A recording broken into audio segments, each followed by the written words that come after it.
गोकुळीच्या सुखांत पार नाही लेखा, बाळकृष्ण नंदा घरी आनंदल्या नर नारी।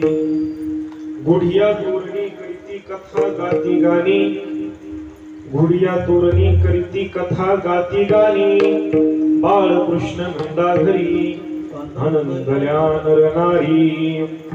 तुका म्हणे छंदे मन किंवा येणे मोहिले गोविंदे, बाळकृष्ण नंदा घरी आनंदल्या नर नारी।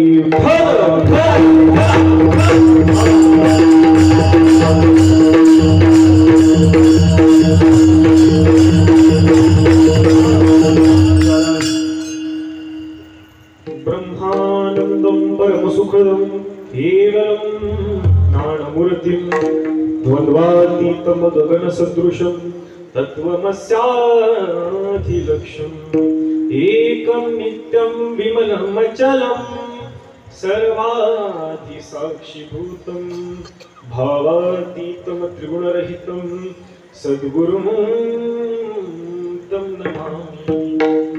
गुरुर्ब्रह्मा गुरुर्विष्णु गुरुर्देवो महेश्वरा, गुरु साक्षात् परब्रह्म तस्मै श्री गुरवे नमः।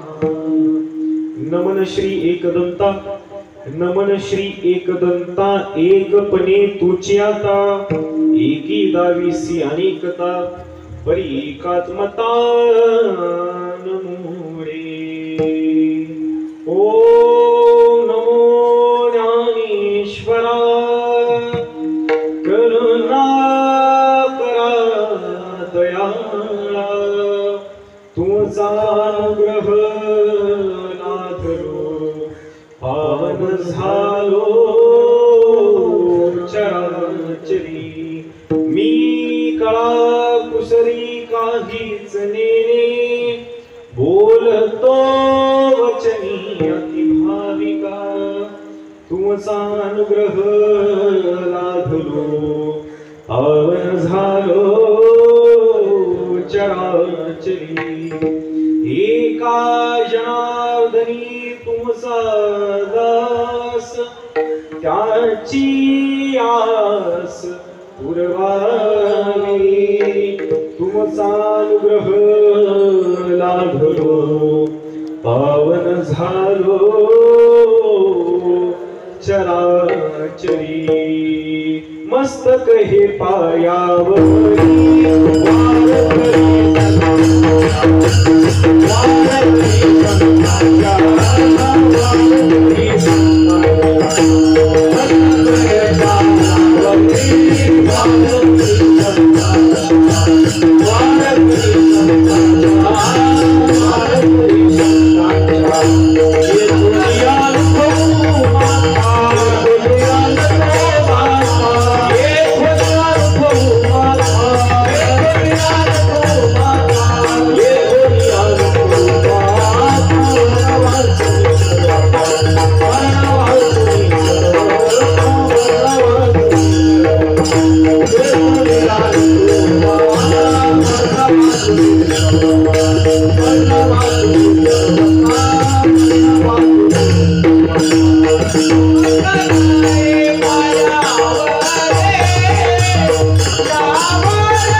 गोकुळीच्या सुखा अंत पार नाही लेखा, बाळकृष्ण नंदा घरी आनंदल्या नर नारी।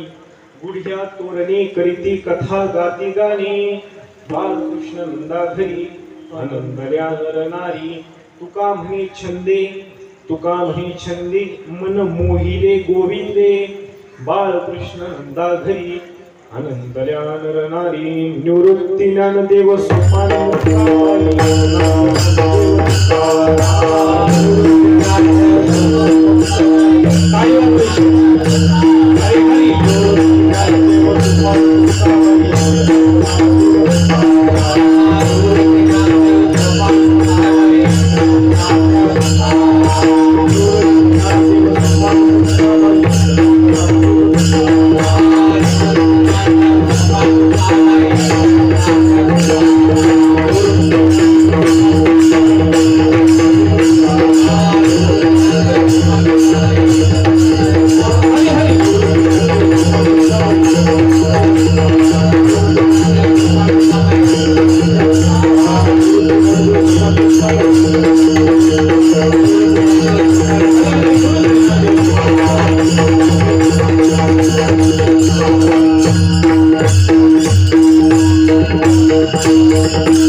गोकुळीच्या सुखांत पार नाही देखा बाळकृष्ण नंदा घरी आनंदल्या नर नारी।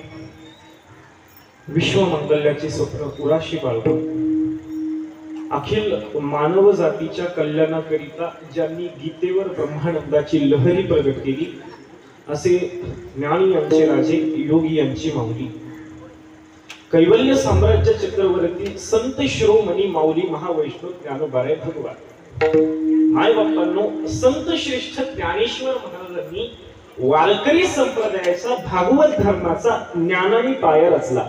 ज्ञानदेवी रचिला पाया उभारिले देवालया। पण ह्या संप्रदायाला ज्यांनी वैराग्याचा कळस चढविला असे देहू निवासी जगद्गुरु श्री संत श्रीमंत तुकाराम महाराजांचा 4 चरणांचा काला या प्रकरणातील सगळ्यांच्या पाठातील असणारा अभंग आज कीर्तन रूपी सेवेकरिता घेतलेला आहे।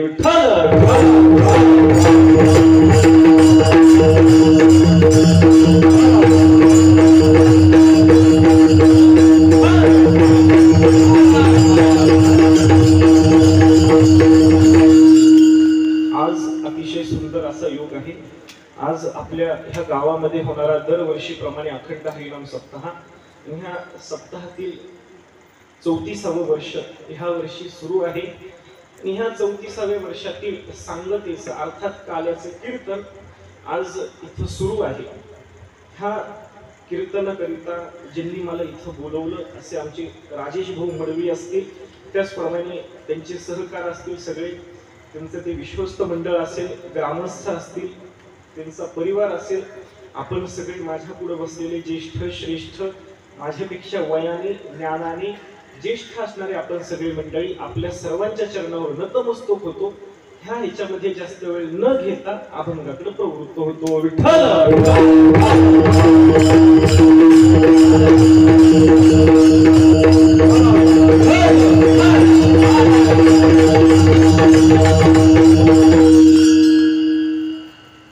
प्रस्तुत प्राप्त प्रसंगी जो अभंग कीर्तन रूपी सेवेकरिता घेतलेला आहे तो अभंग जगद्गुरु तुकाराम महाराजांचा आहे। तुकाराम महाराज गोकुळवासियांना जे अलौकिक सुख निर्माण झालं आहे ते तुकाराम महाराज अभंगामध्ये सांगत आहेत। आमचे सद्गुरु स्वानंद स्वामी महाराज अर्थात माझे पंजोबा कीर्तनामध्ये नेहमी 3 गोष्टी सांगत। मी त्या गोष्टी नेहमी सांगत असतो, आपण कदाचित त्या गोष्टी ऐकल्याही असतील तरी मी सांगत असतो। आमचे बाबा नेहमी 3 गोष्टी सांगत। पहिली गोष्ट म्हणजे भाग्य, पहिली गोष्ट म्हणजे भाग्य, दुसरी गोष्ट म्हणजे सद्भाग्य आणि तिसरी गोष्ट म्हणजे महत्भाग्य। भाग्य म्हणजे काय तर आपल्याला दुर्लभ असं मानवी जीवन मिळालं हे आपलं भाग्य। मनुष्य जन्म दुर्लभ हे मिलेन वारंवार तरु वर्ष फल गिरे फिरणा लगे डाळ। माझ्या प्रश्नाचं सगळ्यांनी उत्तर द्यायचे। मला सांगा, झाडावरून एकदा फळ पडलं, झाडावरून एकदा फळ पडलं ते परत झाडाला लागत असतं का? सगळ्यांनी बोलायचं। कसं आहे, मी तुमच्या सोबत संवाद साधणार आहे। माझे वडील सद्गुरु हरिभक्त परायण श्रीमंत पुरुषोत्तम दादा महाराज कीर्तनामध्ये सांगत असतात की संसारामध्ये वाद असतो आणि परमार्थामध्ये संवाद असतो। वाद हा तुम्हाला मला दुःखाकडे नेतो आणि संवाद हा तुम्हाला मला सुखाकडे नेतो. मग तो संवाद कुठं साधायचा, तर अर्थात इथं साधायचा. मी तुम्हाला साध घालील, तुम्ही मला प्रतिसाद द्यायचा. सगळ्यांनी माझ्या प्रश्नाचं उत्तर द्यायचंय. सरळ सोपा प्रश्न आहे. मला सांगा, झाडावरून एकदा ती फळ पडलं ते परत झाडाला लागत असतं का? सगळ्यांनी बोलायचं. जोपर्यंत तुम्ही उत्तर देत नाही ना, तोपर्यंत मी पुढे सरकतच नाही. काय संवाद साधला गेला पाहिजे. ते वक्त्याचं लक्षण सांगत असताना असं सांगितलं जातं की वक्ता कसा असला पाहिजे. माऊली ज्ञानोबाराय म्हणतात, संवाद फळे निधाने, प्रेम याची उद्दाने, लावी म्हणे गहने निरंतर. वक्ता कसा असला पाहिजे, तर वक्त्याचं लक्षण सांगत असतं. माझा आवाज येतोय सगळ्यांना? वक्ता कसा असला पाहिजे, तर वक्त्याचं लक्षण सांगत असताना असं सांगितलं जातं की वक्ता हा श्रोत्यांच्या ठिकाणी उतरून, श्रोत्यांना आपल्या ठिकाणी उचलून घ्यायला पाहिजे. अर्थात तुम्ही संवाद साधायचा आहे. मला सांगा, झाडावरून एकदा ती फळ पडलं ते परत झाडाला लागत असतं का? सगळ्यांनी उत्तर द्यायचे. सरळ सोपा प्रश्न. झाड माहितीये तुम्हाला? झाड. मग त्या झाडावरून एकदा ती फळ पडलं ते परत झाडाला लागतं का? हो, तर नाही ना लागत. त्याचप्रमाणे आपल्याला एकदा की दुर्लभ मानवी जीवन मिळालं, ते जीवन आपल्याला परत परत मिळत नाही. म्हणून हे दुर्लभ मानवी जीवन आपल्याला प्राप्त झालं, हे आपलं भाग्य. बाबा दुसरी गोष्ट सांगत ती म्हणजे सदभाग्य. दुर्लभ असं मानवी जीवन प्राप्त झालं हे भाग्य, आणि ते दुर्लभ मानवी जीवन आपल्याला भारत देशात प्राप्त झालं हे आपलं सदभाग्य.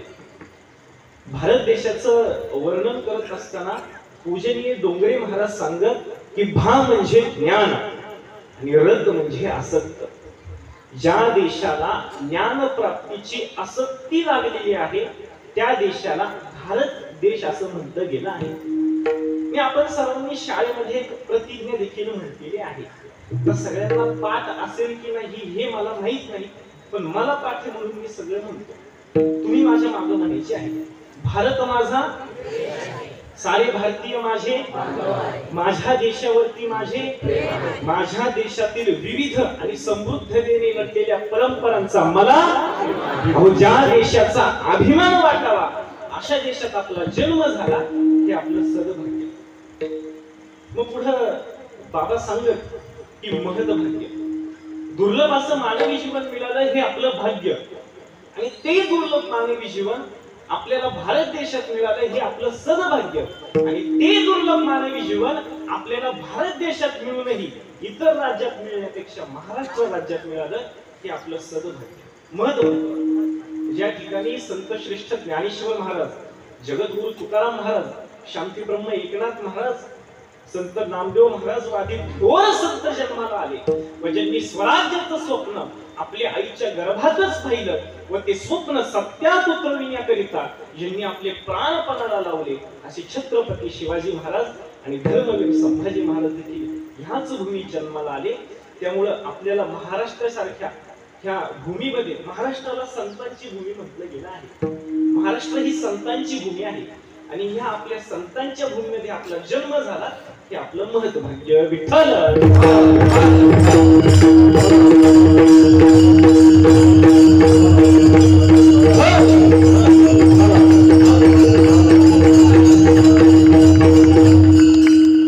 आज काल्याचं कीर्तन आहे, अर्थात सांगतेचं कीर्तन आहे.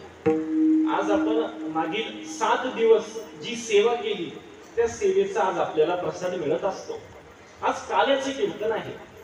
जे अगदी सोप्या भाषेत सांगायचं झालं तर आज काल्याचं कीर्तन कसं आहे हे कसं ओळखायचं आम्हाला लोक सांगत असतात. काल्याचं कीर्तन कसं ओळखायचं? ज्या दिवशी संध्याकाळी कीर्तन नाही त्या दिवशी सकाळी काला झाला आहे. वारकरी संप्रदायामध्ये काल्याला अनन्यसाधारण असं महत्व आहे. किती महत्व आहे? ज्याप्रमाणे व्यवहारामध्ये पैशांना महत्व आहे त्याचप्रमाणे वारकरी संप्रदायामध्ये काल्याला महत्व आहे. कार्यक्रम 3 दिवसाचा असो, कार्यक्रम 7 दिवसाचा असो, कार्यक्रम 1 महिन्याचा असो अथवा 4 महिन्यांचा असो, त्याची सांगता ही काल्याच्याच कीर्तनाने केली जाते. हा वारकरी संप्रदायाचा असलेला नियम आहे. वारकरी संप्रदायामध्ये काल्याचे 3 प्रकार सांगितले गेले आहेत. एक आहे हरिनामाचा काला, हरिनामाचा खिचडी काला, प्रेमी मोहीला साजे. दुसरा आहे दही नाहीचा काला आणि तिसरा आहे जीव ब्रह्मैक्येचा काला. तुका म्हणे कैची कीव कोठे जीव निराळा. हा काला वेदांताने सांगितलेला काला आहे. ज्या काल्यामध्ये जीवाचं आणि शिवाचं ऐक्य होतं त्या काल्याला जीव आणि ब्रह्म यांचा काला म्हटलं जातं. विठ्ठल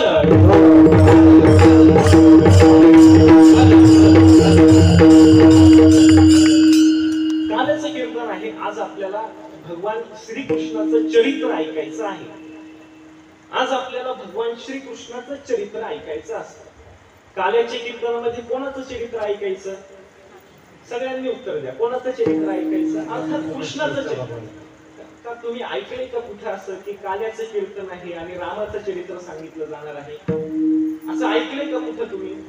असा विचार करायला गेलो तर श्रीकृष्णाचं रामाचं चरित्र हे परस्पर विरोधी असणारं चरित्र आहे. दोघांचा चरित्रामध्ये विरोध आहे. जे दोघांच्या चरित्रामध्ये जमीन आणि आसमानाचा फरक आहे. अशा प्रकारचा तो विरोध त्या दोघांच्या चरित्रामध्ये आहे. तो विरोध सांगत असताना जुने कीर्तनकार सांगत असतात की ह्या दोघांच्या चरित्रामध्ये कसा परस्पर विरोध आहे. तर श्रीकृष्ण हे रात्री 12 वाजता जन्माला आले आणि प्रभू श्रीराम हे दुपारी 12 वाजता जन्माला आले. श्रीकृष्ण हे बंदीखाने जन्माला आले तर प्रभू श्रीराम हे राजघरात राजवंशात जन्माला आले. प्रभू श्रीराम हे एक वचनी एक बाणी होते. अर्थात ते एक वचनी होते. एक वचनी होते असं सांगितलं जातं. ते रामायणामध्ये अध्यात्म रामायणामध्ये फार सुंदर प्रसंग आलेला आहे. ओघामध्ये सांगून जातो. अगदी छोटा प्रसंग आहे. एकदा सीतामाईंचा आणि रामाचा संवाद त्या अध्यात्म रामायणामध्ये सांगितलेला आहे. तो संवाद सांगत असताना असं सांगितलं जातं की प्रभू श्रीराम आणि सीतामाई कोपभवनामध्ये बसलेल्या होत्या. कोपभवन म्हणजे काय माहित आहे का आपल्याला? कोपभवन म्हणजे जाऊ द्या, तुम्हाला उत्तर द्यायचं नसेल तर आमचे वडील त्यालाही पर्याय देत असतात. उत्तर द्यायचं नाही ना, मान हलवा. ते म्हणत असतात की तुम्ही माना हलवले की आम्हा कीर्तनकारांना बरं वाटतं की तुम्ही कीर्तन ऐकताय. ते कोपभवन म्हणजे काय तुम्हाला माहित आहे का? कोपभवन म्हणजे अगदी सोपं सांगू का तुम्हाला? कोपभवन म्हणजे काय? तर ज्या खोलीमध्ये आपण रात्री झोपतो त्या खोलीला कोपभवन असं म्हणतात. त्याच्या पुढे जाऊन सांगू का कोपभवन म्हणजे काय? जे अर्थात शुद्ध मराठीमध्ये सांगू का कोपभवन म्हणजे काय? तर ज्या खोलीला आपण शुद्ध मराठीमध्ये बेडरूम म्हणतो त्या खोलीला कोपभवन असं म्हणतात. ह्या कोपभवनामध्ये सीतामाई आणि प्रभू श्रीराम बसलेले होते. ते दृश्य तुम्ही तुमच्या डोळ्यासमोर आणा. प्रभू श्रीराम काहीतरी विचार करत होते आणि सीतामाई काहीतरी त्यांना विचारत होत्या. सीतामाई विचारता विचारता प्रभूंना विचारतात की प्रभू, तुम्हाला ह्या जगामध्ये सगळ्यात जास्त काय प्रिय आहे? जे अर्थातच पत्नीने उत्तर दिले तर पतीला उत्तर द्यावं लागत असतं. प्रभू, ह्या तुम्हाला जगामध्ये सगळ्यात जास्त प्रिय काय आहे असा प्रश्न केल्यानंतर प्रभूंनी थोडा विचार केला आणि उत्तर दिलं, सीते, मी असं बोलू नये पण मी तुला उत्तर देतो. सीते आई, ह्या जगामध्ये मला सगळ्यात जास्त प्रिय जर काय असेल तर तो माझा प्राण आहे. तो माझा प्राण आहे. सीतामाईला काय उत्तर अपेक्षित होतं? काय उत्तर अपेक्षित होतं की काय नाही? हे बघा, मी माझ्या नवऱ्याला विचारेल की तुम्हाला ह्या जगामध्ये सगळ्यात जास्त प्रिय काय आहे? तर साहजिक नवऱ्याने काय उत्तर द्यावं? बोला की आता काय उत्तर द्यावं? आता अपेक्षित असं उत्तर मिळालं नाही म्हणून सीतामाई परत विचारतात, प्रभू, तुम्हाला तुमच्या प्राणहीपेक्षा अजून प्रिय काय आहे? तुमच्या प्राणहीपेक्षा तुम्हाला प्रिय काय आहे? त्यावेळेस मात्र मग प्रभू श्रीराम उत्तर देतात, सीते आई, माझ्या प्राणहीपेक्षा मला तू जास्त प्रिय आहे. माझ्या प्राणहीपेक्षा मला तू जास्त प्रिय आहे. अर्थातच सीतामाईंना आनंद झाला. सीतामाईंना आनंद झाला. तर हे आम्हाला अनुभव नाही या गोष्टीचा. म्हणजे अजून तरी मी पडलेलो नाहीये याच्यात. म्हणजे ते कसं आहे, ते महाराज म्हणतात सोडीला संसार, सध्या ती स्थिती आहे माझी. पण आता मी काही ठिकाणी गेलो असता किंवा घरातच सुधारणा आम्हाला दिसत असतात. अर्थातच पत्नीविषयी पतीने जर कौतुक केलं तर तुम्ही नाराज होता का? बोला की जरा. तुमचं उदाहरण देतोय राव मी. बोला की सगळ्यांनी. तुमच्या पतीने जर तुमच्याविषयी कौतुक केलं तर तुम्ही त्याच्यावरती रागवता का? हो, रागवता का? बोला की सगळ्यांनी, रागवता का? तर नाही ना. अर्थातच तुम्हाला आनंद होतो त्या गोष्टीचा. हो, एका पतीने आपल्या पत्नीचं कौतुक केलं. कधी न कौतुक करणारा पती होता, त्या पतीने कौतुक केलं, त्या भाजीचं कौतुक केलं. म्हणून त्या घरामध्ये त्या पत्नीने जी भाजी बनवलेली होती त्या भाजीचं कौतुक केलं. काय म्हणला, काय भाजी झाली, उत्तम मीठ प्रत्येक त्याच्यामध्ये बरोबर मीठ पडलं आहे, सगळ्या गोष्टी बरोबर आहेत. कधी न तुझ्या हाताला चव आहे ना काय आहे, पण आज तू इतकी सुंदर भाजी केली, आनंद झाला मला. दिवसभर दमून येतो आणि मग रात्री जेवायला काही ठीक नसतं, पण आज इतकी उत्तम प्रकारे तू भाजी केली आहे, मला आनंद झाला. त्या पत्नीने उत्तर दिलं, मी दररोज भाजी करते पण तुम्हाला कधी ती आवडत नाही. आज त्या शेजारची जी भाजी घेऊन आली तर तुम्हाला लगेच आवडत. सांगायचं भाऊ इतकंच आहे की पत्नीविषयी जर पतीने कौतुक केलं तर त्या पत्नीला आनंद होत असतो. प्रभू रामाने उत्तर दिलं की सीते, आई, मला ह्या जगामध्ये सगळ्यात जास्त प्रिय हा माझा प्राण आहे. सीते, माझ्याही प्राणापेक्षा मला सगळ्यात जास्त प्रिय तू आहे. मग आता अपेक्षित उत्तर मिळालं असतं मग सीतामाईनी शांत बसायला पाहिजे होते की नाही? जाऊ दे, आता मिळाले आपल्याला अपेक्षित उत्तर, बस झालं. पण सीतामाई पुढे लगेच विचारतात, प्रभू, तुम्हाला ह्या सगळ्यात जास्त जगामध्ये प्रिय तुमचा प्राण आहे, मान्य आहे मला.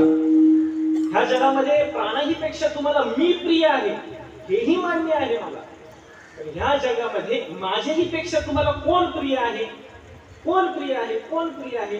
त्यावेळेस मग प्रभू उत्तर देतात, सीते, ऐक, आता तू विचारलंच आहे तर तुला उत्तर देणं साहजिक आहे. ऐक सीते, ह्या जगामध्ये मला सगळ्यात जास्त जर प्रिय काय असेल तर ते माझं प्राण आहे. सगळ्यात जास्त मला प्रिय माझा प्राण आहे. अर्थात सगळ्यांना आपला प्राण हा प्रियच असतो. सीते, ह्या जगामध्ये सगळ्यात जास्त प्रिय मला माझा प्राण आहे. माझ्या प्राणाही पेक्षा तू मला जास्त प्रिय आहेस. ही सीते, तू विचारलंयस ना तुझ्याही पेक्षा कोण जास्त प्रिय आहे, तर उत्तर ऐक, सीते, तुझ्याही पेक्षा मला माझा बंधू लक्ष्मण जास्त प्रिय आहे. माझा लक्ष्मण मला जास्त प्रिय आहे. सीताबाई थोड्याशा नाराज झाल्या. माझ्याही पेक्षा प्रिय यांना अजून दुसरं कोणी असू शकतं का? तर सीताबाई थोड्याशा नाराज झाल्या. सीताबाईंनी पुढे लगेच विचारलं, प्रभू ऐका, माझ्याही पेक्षा जर तुम्हाला लक्ष्मण प्रिय असेल तर त्या लक्ष्मणाही पेक्षा तुम्हाला जास्त कोण प्रिय आहे? कोण प्रिय आहे? कोण प्रिय आहे? त्यावेळेस मग प्रभू उत्तर देतात. सगळ्यांनी उत्तर नीट ऐका. प्रभू उत्तर देतात, ऐक सीते, मला ह्या जगामध्ये जर सगळ्यात जास्त प्रिय काय असेल तर तो माझा प्राण आहे. माझ्या प्राणाही पेक्षा तू मला जास्त प्रिय आहेस.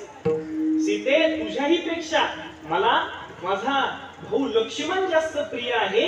आणि ऐक सीते, तू विचारलं ना त्या लक्ष्मणाही पेक्षा तुम्हाला जास्त प्रिय काय आहे, तर सीते ऐक उत्तर, त्या लक्ष्मणाही पेक्षा मला मी दिलेलं उत्तर, मी दिलेलं वचन हे सगळ्यात जास्त प्रिय आहे. सांगण्याचं तात्पर्य एवढंच होतं, प्रभू श्रीराम हे एक वचनी होते. मात्र इकडं श्रीकृष्ण वचन वेगळंच द्यायचे आणि करायचेच वेगळं. अर्थात या दोघांचं चरित्र परस्पर विरोधी आहे. आणि आज आपल्याला ह्या काल्याच्या कीर्तनामध्ये भगवान परमात्म्याचं श्रीकृष्णाचं चरित्र ऐकायचं आहे. विठ्ठल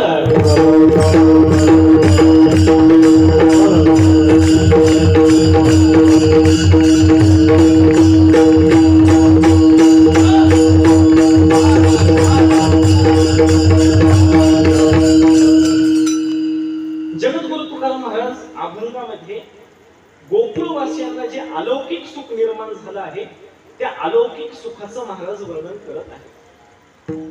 महाराज म्हणतात, एका गावामध्ये एक अशी घटना घडली की त्या घटनेमुळे संपूर्ण गावाला आनंद झाला आहे. अर्थात घटना घडली एक आणि आनंद संपूर्ण गावाला झालेला आहे. शक्यतो पाहायला मिळत नाही, पण गोकुळामध्ये ती अवस्था आहे. मला सांगा, आज जर आपण एक 2-3 लाखाचा मोबाईल घेतला, सध्या ते बाजारामध्ये ते मिळतात 2-3 लाखाचे मोबाईल, म्हणून मी तुम्हाला ते विचारत आहे. मला सांगा, आज जर आपण 2 लाखाचा मोबाईल घेतला, लगेच आपल्या शेजारच्याने 3 लाखाचा मोबाईल घेतला, आपल्याला काही पटेल का होते? द्या की उत्तर जरा. आपल्यापेक्षा जास्त सुख जर आपल्या शेजारच्याला झालं तर आपल्याला पटेल का होते? ऐसं ते आपल्याला पटणार नाही, रुचणार नाही, पचणार नाही. पण तुकाराम महाराज म्हणतात, गोकुळातली गोष्ट वेगळी आहे. आज संपूर्ण गावामध्ये पाहिला गेलो तर सुखाची प्राप्ती ही एकाच्याच घरी झालेली आहे, पण ते सुख एका पुरतं मर्यादित न राहता संपूर्ण गावाला झालेलं आहे.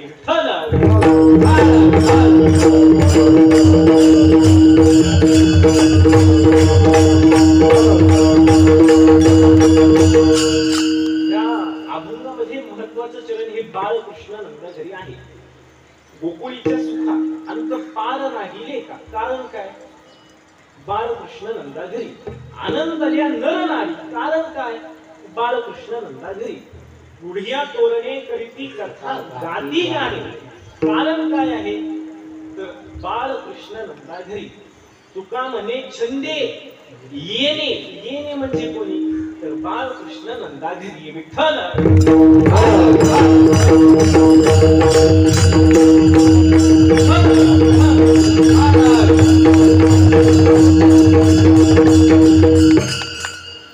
मानवी जीवन जगत असताना समाजामध्ये आपल्याला 4 प्रकारची जीवन जगणारी माणसं पाहायला मिळतात. 4 प्रकारचे जीवन जगणारे. एक असतं दिग्ग जीवन, दुसरं असतं निंदे जीवन, तिसरं असतं स्तुत्य जीवन आणि चौथं असतं धन्य जीवन. धन्य जीवन चौथं असतं. दिग्ग जीवन कोणाचं असतं? दिग्ग जीवन कोणाचं असतं? जे मनुष्य म्हणून जन्माला येऊन जे फक्त संसारच प्रपंचच करतात, त्या लोकांचा धिगाकार केला पाहिजे, त्या लोकांचा धिगाकार केला पाहिजे. असं ज्यांचं जीवन असतं, अर्थात जे फक्त प्रपंचच करतात, त्या लोकांचा धिगाकार केला पाहिजे. दुसरं आहे निंदे जीवन. दुसरं आहे निंदे जीवन. जे मनुष्य म्हणून जन्माला येऊन जे परमार्थही करतात, पण सगळ्यात जास्त लक्ष हे प्रपंचामध्ये देतात. अर्थात संसारामध्ये त्यांचं लक्ष असतं. परमार्थ करत असताना देखील त्यांच्या विचारांमध्ये हा प्रपंचच असतो. असं ज्यांचं जीवन असतं, अशा लोकांची निंदा केली पाहिजे. जे फक्त प्रपंचच करतात, अशा लोकांची मात्र निंदा केली पाहिजे. तुम्हाला उदाहरण देऊ का? माझी माडी, माझी गाडी आणि माझ्या बायकोची गोल गोल साडी, असं ज्यांचं जीवन असतं ना, त्या लोकांची निंदा केली पाहिजे. अशा लोकांची निंदाच केली पाहिजे. आमचे गुरुजी आम्हाला सांगत असतात की ज्या शब्दापुढे च लागतो ना, तो शब्द महत्वाचा होतो. काल्याचं कीर्तन झालंच पाहिजे, च लागल्यावर तो शब्द महत्वाचा होतो. त्यामुळे मी म्हणतोय त्या लोकांची निंदाच केली पाहिजे. आता ह्यांना कोणी सांगणार की संसारामध्ये सुख आहे का दुःख आहे? साधू संतांनी सांगितलंय की नाही, संसार दुःख मुळ चौकडे इंगळ रात्रंदिवस तळमळ. हे असं साधू संतांनी दुःखाचं, संसारामध्ये किती दुःख आहे, दुःख बांधवडी आहे हा संसार, सुखाचा विचार किंवा सुख पाहता जवा पाळे, दुःख हे पर्वता एवढे, असं हे संसारिक दुःखाचं वर्णन साधू संतांनी केलेलं आहे. हे संसारामध्ये काय ते ज्ञानोबांच्या ओबीच्या आधारे तुम्हाला एक दृष्टांत सांगतो. ज्ञानोबा म्हणतात, तुम्ही ज्या संसारामध्ये सुखाला सुख समजताना ते सुख नसून मुळात दुःख आहे. तुम्ही ज्या संसारामध्ये सुखाला सुख समजत आहेत ना, ते सुख नसून ते मुळात दुःख आहे. दुःख आहे ते पटवून देण्यासाठी एक दृष्टांत सांगितला जातो. जुने कीर्तनकार फार सुंदर हा दृष्टांत सांगायचे. काय नाही म्हणजे, एक नियती नावाची बाई होती. नियती नावाची बाई होती. त्या नियतीला जुळी मुलं होतं. तर ह्या ज्या जुळ्या मुलांची गंमत तुम्हाला माहित आहे का? ही जुळी मुलं आपल्या आईच्या उदरातून एकाच वेळेस जन्माला येतात. ही दिसायला सारखी असतात, ही रंगाने सारखी असतात. मग ह्यांच्यामधला आपल्याला फरक लवकर जाणवत नाही, तो फरक आपल्याला लवकर ओळखता येत नाही. मग तो त्यांच्यामधला फरक जाणवण्यासाठी त्यांचे आई वडील त्यांना वेगवेगळ्या रंगाचे कपडे घालतात, त्यांची नावं वेगवेगळी ठेवतात. मग त्यांच्यामधला फरक आपल्याला लवकर ओळखता येतो. अशी ह्या जुळ्या मुलांची गंमत असते. तुम्हाला अजून एक गंमत सांगू का? सांगू का गंमत? मी देखील त्या जुळ्या मुलांमधला एक आहे. ते आमच्यामधला फरक लवकर ओळखता येतो कारण मला बहीण आहे. त्या नियतीला म्हणजे जुळी मुलं होतात. ती नियती जुळ्या मुलांपैकी एकाचं नाव सुख ठेवते तर दुसऱ्याचं नाव दुःख ठेवते. नियती सुखाला पांढऱ्या तर दुःखाला काळ्या रंगाचे कपडे घालते. हे सुख दुःख मोठे होतात आणि मग घरात गडबड गोंधळ करू लागतात. मग त्यांची आई ती नियती त्यांना सांगते की तुम्ही घरात खेळण्यापेक्षा घराच्या बाहेर खेळायला जावा. मग ते त्यांच्या घराच्या बाहेर येतात. असं आपल्या ह्या मंडपा एवढंच ते पटांगण असतं. घराच्या बाहेर येतात, आपण सगळी लोक तिथं खेळत असतो. म्हणजे ह्या आपल्यातलाच एक दृष्टांत आहे असं फक्त समजा बरं का. ते आपण सगळे तिथं उभे असतो. ते सुख दुःख घराच्या बाहेर येतात, आपल्याला पाहतात, आपण त्यांना पाहतो. आपण त्या दोघांसोबत खेळू लागतो. खेळता खेळता काय होतं, आपण त्या सुखाला आपल्या बाजूने घेतो आणि त्या दुःखाला ढकलून देतो. मग त्या दुःखाला दुःख होतं आणि ते दुःख दुःखाने रडू लागतं आणि आई नियतीकडे जातं आणि आईला सांगू लागतं, आई बघ ना ग, सगळे त्या सुखाबरोबरच खेळतात, माझ्या बरोबर कुणीच खेळत नाही. आई का ग असं, का ग असं आई? त्यावेळेस त्याची आई त्याला उत्तर देते, बाळा अरे खरं सांगू का रे, तुझं प्रारब्धच तसं आहे. मग ते दुःख त्याच्या आईला प्रश्न विचारता, आई जाऊन दे, कुणीच खेळत नाही हे मी मान्य करतो, पण आई कुणीच खेळत नसेल तर तू तरी माझ्या बरोबर खेळ ना ग, खेळ नाही तू माझ्यासोबत. त्यावेळेस त्याची आई त्याला उत्तर देते, बाळा खरं सांगू का रे, मला पण तुझ्या सोबत खेळायची भीती वाटते. जगाच्या पाठीवर अशी शोधूनही आई सापडणार नाही की जिला आपल्या मुलासोबत खेळायची भीती वाटते. पण नियती नावाची आई अशी होती की तिला तिच्या दुःख नावाच्या मुलासोबत खेळायची भीती वाटायची. मग ते दुःख किती जहाल असेल त्याचा विचार करा. मग ते दुःख त्याच्या आईपाशी जेव्हा जास्तच रडू लागतं त्यावेळेस तिची आई त्याला उत्तर देते, बाळा रडू नको, मी काहीतरी उपाय युक्ती करते. त्याची आई म्हणते, आता सगळ्यांना पुढचं माहितीच आहे तरी सांगून जातो, तू आई काहीतरी युक्ती कर. त्यावेळेस त्याची ती नियती नावाची युक्ती करते. नियती आपल्यामध्ये खेळणाऱ्या सुखाला आवाज देते. सुख आईचा आवाज ऐकता क्षणी आईकडे धाव घेतो, घरामध्ये येतो. नियती सुखाला दुःखा शेजारी उभी करते. आता हे जुळी मुलं होती हे आपल्याला माहित आहे. त्या सुखाला कुठल्या रंगाचे कपडे घातले होते? बोला की सगळ्यांना, आवाज येतोय ना मला? मला सांगा, या सुखाला कुठल्या रंगाचे कपडे घातले होते? काळे. सगळ्यांनी उत्तर द्या. मला अपेक्षित असं उत्तर ऐकू येत नाही. सगळ्यांनी उत्तर द्यायचंय. सुखाला पांढऱ्या तर दुःखाला कुठल्या रंगाची? काळ्या रंगाची कपडे घातले होते. ते दिसायला सारखेच होते. मग त्यांची आई काय करते तर त्या सुखाच्या पांढऱ्या रंगाचे कपडे घालते, काढते आणि त्या दुःखाला घालते आणि दुःखाच्या काळ्या रंगाचे कपडे हे त्या सुखाला घालते. मग त्याची आई त्याला सांगते, बाळा आता तू सुखाच्या पांढऱ्या रंगाचे कपडे घालून घराच्या बाहेर जा, बघ सगळे तुझ्या सोबत खेळतील. मग ते दुःख सुखाच्या पांढऱ्या रंगाचे कपडे घालून घराच्या बाहेर येतं. आपल्याला वाटतं सुख चाला. त्या दिवसापासून आपण त्या दुःखाला सुख समजून त्याच्या सोबत खेळू लागलो आणि ते देखील आपल्याला छळायला लागलं. असं मी नाही सांगत, माऊली ज्ञानोबराय सांगतात, जे लोकीचा चंद्र क्षयरोगी, जे तो उदय होय असता लागी, दुःख लेऊनी सुखाच्या अंगी, सरित जगाते विठ्ठल.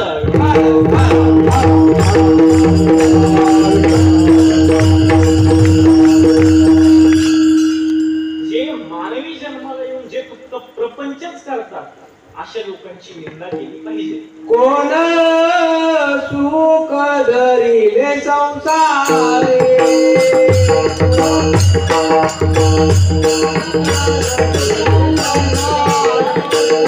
वरुणी काळा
प्रपंचच करतात अशा लोकांची निंदा केली पाहिजे.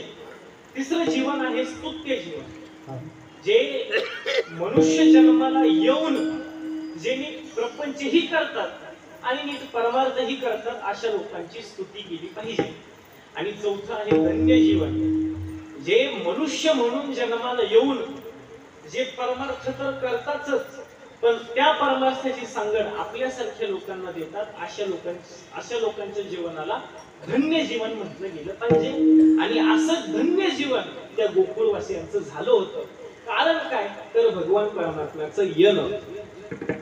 तुकाराम महाराज तर म्हणतात जे सुख जो आनंद गोकुळवासियांना झाला आहे ना तो आतापर्यंत ह्या जगामध्ये तसा आनंद कोणालाच झाला नाही. कोणालाच झाला नाही. नेमकं कुठलं सुख तुकाराम महाराजांना सांगायचं आहे. कुठलं सुख तुकाराम. कारण आपण ज्या वेळेस सुखाची अपेक्षा करतो त्यावेळेस आपण केलेली सुखाची अपेक्षा ही फार सामान्य असते. फार सामान्य असते. जे अर्थात आपल्याला तुम्ही मला उत्तर द्या की आपल्याला सुखाकरिता काय लागतं. उत्तर द्या की सगळ्यात महत्वाचं आपल्याला सुखाकरिता काय लागतं. अर्थात पैसा लागतो की नाही. मला सांगा. मला इथं कोणी उत्तर द्यावं म्हणावं की आम्हाला सुखाकरिता पैसा अजिबात लागत नाही. कोणी उत्तर द्यावं. मी कोणाला त्याला इथं बोलवतो ना हार घालतो त्याच्या.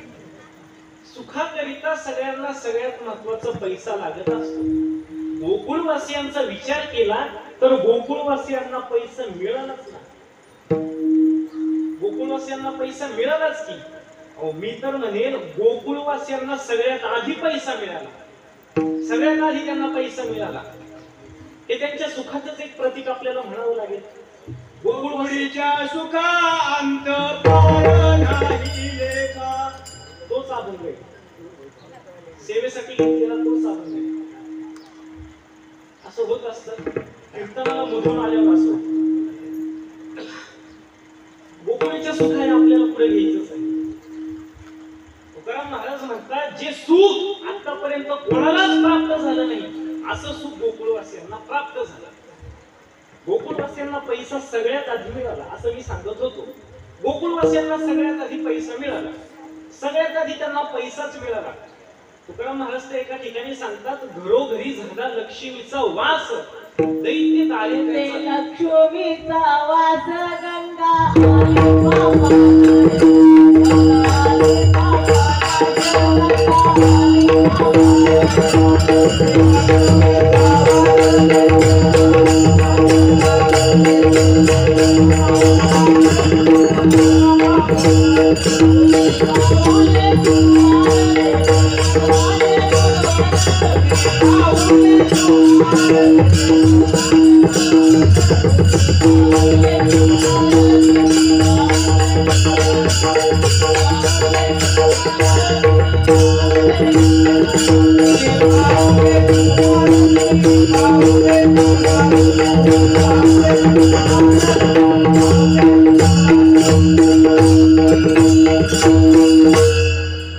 महाराज म्हणतात घरोघरी झाला लक्ष्मीचा वास दैत्य दारिद्र्याचा त्रास गेला. गोकुळवासियांना पैसा मिळाला ह्याच्यापेक्षा गोकुळवासियांच्या गावामध्ये त्यांच्या घरामध्येच लक्ष्मीचा वास होता आणि तो निस्ता वास नव्हता तर तो नित्य वास होता. घरोघरी झाला लक्ष्मीचा वास आणि त्यामुळे दैत्य दारिद्र्याचा त्रास गेला. त्या लक्ष्मीचा वासामुळं त्या लक्ष्मीच्या तिथं राहण्यामुळं त्यांच्या घरामधला जो दैत्य दारिद्र्याचा त्रास होता ना तो निघून गेला. दैत्य दारिद्र्याचा त्रास गेला म्हणजे त्यांच्या घरामध्ये आनंदच आला की नाही? आनंदच झाला ना. गोकुळवासियांना पैसा तर मिळालाच मिळाला. ते जुने कीर्तनकार सांगायचे बघा, तर तुम्ही ऐकलेही असेल. जुने कीर्तनकार म्हणायचे की पूर्वी देवाला जास्त किंमत होती.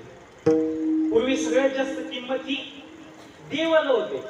पण आता सध्या त्या लक्ष्मीला जास्त, पैशाला जास्त किंमत आहे. पैशाला जास्त किंमत आहे. मग ते पटवून देण्यासाठी ते दृष्टांत सांगायचे. ते म्हणायचे की वैकुंठामध्ये त्या लक्ष्मीचं देवाचं भांडण लागलं की त्या मृत्यू लोकांमध्ये कोणाला जास्त किंमत आहे? ती लक्ष्मी म्हणायची की मला जास्त किंमत आहे. देव म्हणायचे मला जास्त किंमत आहे. लक्ष्मी म्हणायची ऐका, तुमच्यापेक्षा मला जास्त किंमत आहे. देव म्हणायचे तुझं चुकतंय कुठंतरी, तुझ्याही पेक्षा मला जास्त किंमत आहे. अशी त्या दोघांची भांडणं लागली. देव तर म्हणले लक्ष्मी आई, माझ्यामुळं तुला किंमत आहे, माझ्यामुळं तुला किंमत आहे. पण लक्ष्मी काही ऐकत नव्हती. लक्ष्मी म्हणली मी तुम्हाला सांगते, चला जरा मृत्यू लोकामध्ये आले. लक्ष्मीने काय सांगितलं देवाला? देवा, तुम्हाला इथे एक अंतयात्रा चालली आहे, ते दिसतंय का देवा? तुम्हाला दिसतंय का ती अंतयात्रा चालली आहे? देव म्हणले दिसतंय. त्या अंतयात्रेमध्ये त्या एक माणूस तिथं तो असा पडलेला आहे, झोपलेला आहे आणि त्या माणसाला 4 लोकांनी खांदा दिला आहे. दिसतंय का? हो दिसतंय. त्या पुढे त्या अंतयात्रेमध्ये काही लोक भजन करत आहेत. हे दिसतंय का तुम्हाला? दिसतंय. त्या अंतयात्रेमध्ये त्या शवाच्या मागही आणि पुढेही 300-400 लोक चालत आहेत. दिसतंय का देवा तुम्हाला? हो दिसतंय. मग आता काय करायचं? तुम्ही काहीच करू नका, जे करायचंय ते आता मी करते. त्या लक्ष्मीने काय केलं? लक्ष्मी वैकुंठात गेली आणि वरतून ते अंतयात्रेमध्ये सोन्याच्या मोहरा टाकल्या. सोन्याच्या मोहरा टाकल्या. मला सांगा, अंतयात्रा असून द्या नाही तर कुठलीही मिरवणूक असून द्या, जर वरतून खाली जर सोन्याच्या मोहरा पडत असतील तर तुम्हीच उत्तर द्या मला, आपण त्या अंतयात्रेमध्ये थांबू का? बरं, तुम्हाला मोहरा जास्त जड जात असेल तर असे वरतून 500चे बंडल आलं का? बरं, महिला मंडळ तुम्हाला अजून सोपं पटवून देतो. तुम्हाला पैसा वगैरे जड जात असेल ना तर अंतयात्रेमध्ये लक्ष्मी मातेने वरतून सोनं फेकलं. सोनं आलं का लक्षात तुमच्या? ते आमचे बाबा सांगत असायचे की बाईला इतकं सोनं प्रिय असतं, इतकं सोनं प्रिय असतं की त्या सोन्याने तिच्या गळ्यामध्ये सोन्याचं पोळपाट आणि लाटणं जरी बांधून दिलं ना ती अशी गरंगळत चालेल, पण सोनं घालून चालेल, इतकं बाईला सोनं प्रिय असतं. लक्ष्मी मातेने सोन्याच्या मोहरा त्या अंतयात्रेमध्ये फेकल्या. मला सांगा, अंतयात्रेमध्ये कोणी थांबेल का? हो, सगळे गेले ना त्या सोन्याच्या मोहरा उचलायला. जे त्या अंतयात्रेमध्ये कोणीच थांबलं नाही. देव तर लक्ष्मी माताला काय सांगू लागले माहितीये का? लक्ष्मी आई, हे बघ, ज्या 4 लोकांनी खांदा दिला होता ना त्यांनी त्याला खाली ठेवलं, ते सोन्याच्या मोहरा उचलायला गेले. लक्ष्मी माता म्हणली देवा, जे तुझं भजन करत होते ना, जे पुढे टाळ वगैरे घेऊन, त्यांनी तो टाळ, पकवास, पेटी, विना खाली ठेवला, ते पण सोन्याचे मोहर उचलायला गेले. अर्थात तिथं कोणीच थांबलं नाही. मग आता लक्ष्मी माता जोरा हसायला लागल्या. काय देवा, बघ कोणाला जास्त किंमत आहे? देव म्हणले मान्य, तुला जास्त किंमत आहे. पण देवाची एक गोष्ट लक्षात आहे. लक्ष्मी मातेला देव म्हणतात ऐक लक्ष्मी, हे बघ, सगळे सोन्याचे मोहरा उचलायला गेले, पण तो जिथं तो झोपलेला आहे ना तो अजून तिथंच झोपलेला आहे. लक्ष्मी, तुझ्या लक्षात आलं नसेल, हे बघ, मी जोपर्यंत त्या देहामध्ये आहे तोपर्यंतच तुला किंमत आहे. मी एकदा की त्या देहामधून निघून गेलो की तुझी किंमत शून्य आहे. अर्थात सांगायचं तात्पर्य एवढंच आहे की देवाला जास्त किंमत दिली पाहिजे. पण आपण किंमत कोणाला जास्त देतो? पैशाला देतो की नाही? बोला की, आता इथंच उत्तर द्यायचं ठरलंय तर बोला की सगळ्यांनी, पैशाला जास्त किंमत देतो की नाही आपण? तुकाराम महाराज म्हणतात हे पैसा वगैरे जाऊन द्या, गोकुळवासियांना पैसा प्राप्त झाला हे सगळं जाऊन द्या. महाराज तर म्हणतात गोकुळवासियांना ब्रह्मज्ञान प्राप्त झालं. गोकुळवासियांना लोका गोकुळी झाले ब्रह्मज्ञान केलिया वाचून जप तप. तुकाराम महाराज म्हणतात गोकुळवासियांनी कुठल्याही प्रकारचा जप केला नाही. कुठले काय असतं, आपण ज्यावेळेस एखादा अनुष्ठान साधना तप जप करतो त्यावेळेस ती साधना करता करता करता आपल्याला ते ब्रह्मज्ञान किंवा ते अंतर्ज्ञान प्राप्त होत असतं.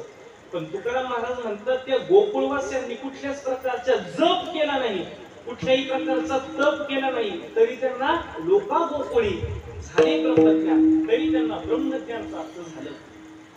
महाराज तर म्हणतात हे पैशाचं ज्ञानाचं सुख केवळ सांगता आलं म्हणून सांगितलं, पण ह्याच्यापेक्षा कितीतरी सुख गोकुळवासियांना प्राप्त झालं. अभंगाचं गोकुळीच्या सुखा गोकुळीच्या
महाराज म्हणतात गोकुळीच्या सुखात अंत पार नाही रेखा. अर्थात गोकुळवासियांना सुख निर्माण झालं, अलौकिक असं सुख निर्माण झालं. सुखाचा विचार करत असताना सुखाचा विचार हा दोन प्रकारे केला जातो. एक असतं लौकिक सुख आणि दुसरं असतं अलौकिक सुख. लौकिक सुख हे टिकणारं नसतं, पण अलौकिक सुख हे टिकणारं असतं. आणि महाराज म्हणतात हेच जे अलौकिक सुख आहे ना तेच गोकुळवासियांना प्राप्त झालेला आहे. भगवद्गीतेने सुखाचा विचार करत असताना तो विचार चार प्रकारे आपल्याला सांगितला. एक असतं सात्विक, राजस, तामस आणि भक्ती. सात्विक सुख कशाला म्हणायचं तर ह्या सुखामध्ये पहिलं वाईट असतं, मग कठीण होतं आणि मग चांगलं होतं. राजस सुखामध्ये प्रथम वाईट असतं आणि मग चांगलं होतं. तामस सुखामध्ये प्रथमही वाईट असतं आणि नंतरही शेवटही वाईट असतं. पण भक्ती सुखामध्ये प्रथमही चांगलं असतं आणि शेवटही नंतरही चांगलं असतं. अर्थात हे सुख गुणातीत अशा पद्धतीचं सुख आहे. तुकाराम महाराज म्हणतात हेच जे गुणातीत पद्धतीचं असलेलं सुख आहे तेच गोकुळवासियांना प्राप्त झालं. भगवान परमात्म्याच्या येण्याने भगवंताने तीन प्रकारे गोकुळवासियांना सुख दिलेलं. भगवान परमात्मा घरात येणे आधी भौतिक सुख, भगवान परमात्मा अंतरात येणे आधी दैविक सुख आणि भगवान परमात्मा अनुभवात येणे आध्यात्मिक सुख. विठ्ठल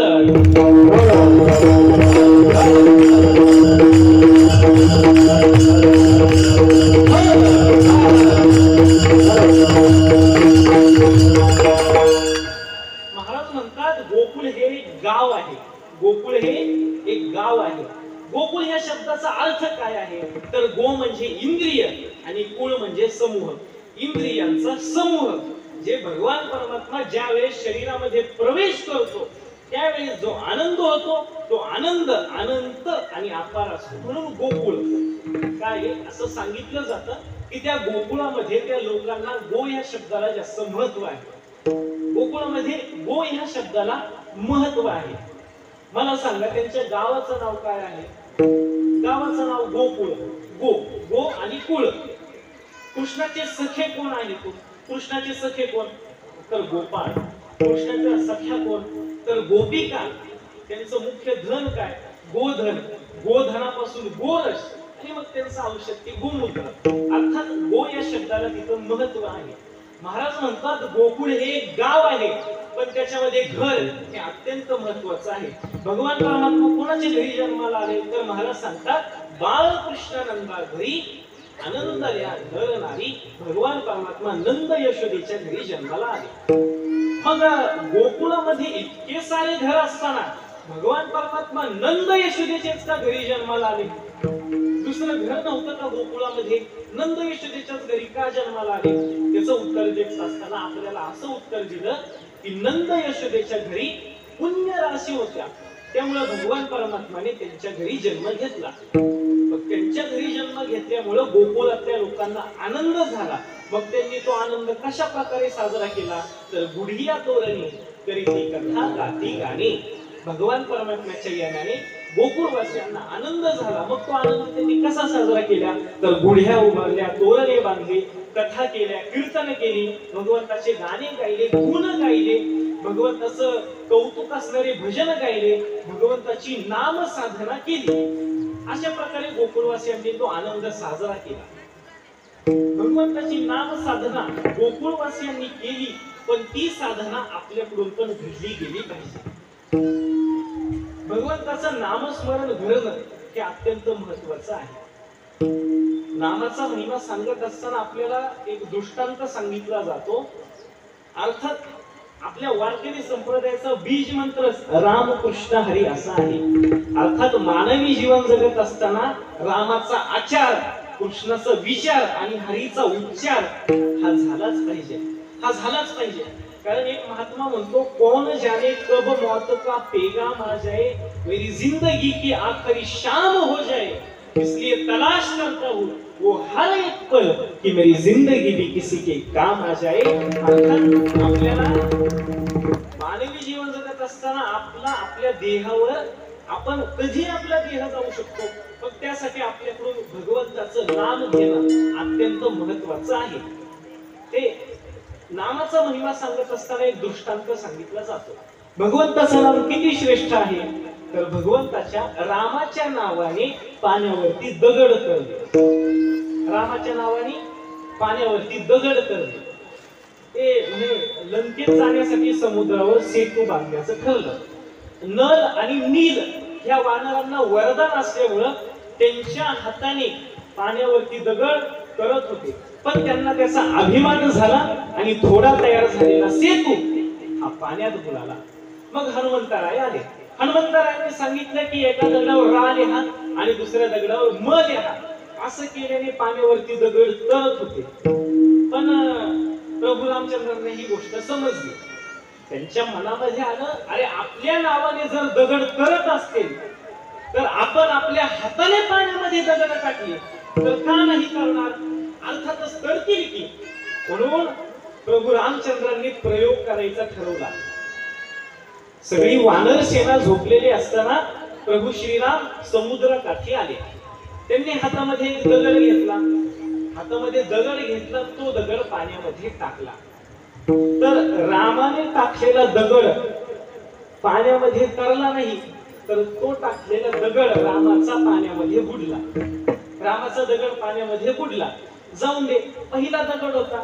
आपल्यात म्हणलं जातं जाऊन दे पहिले देवाला अर्पण करू.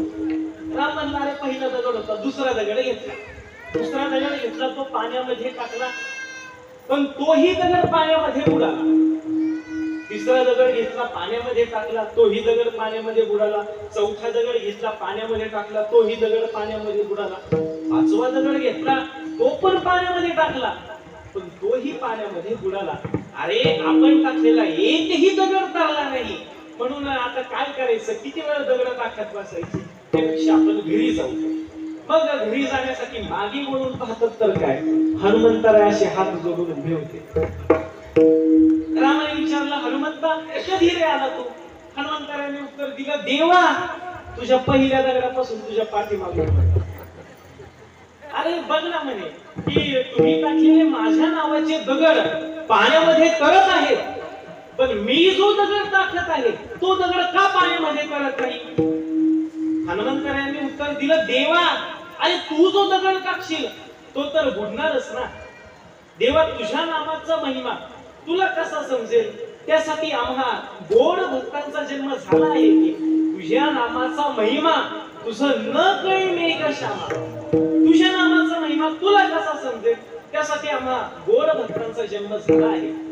बघा आता इथपर्यंतच गोष्ट आपल्याला सांगितली जाते, पण पुढे असं सांगितलं जातं की ही गोष्ट रावणाला समजली.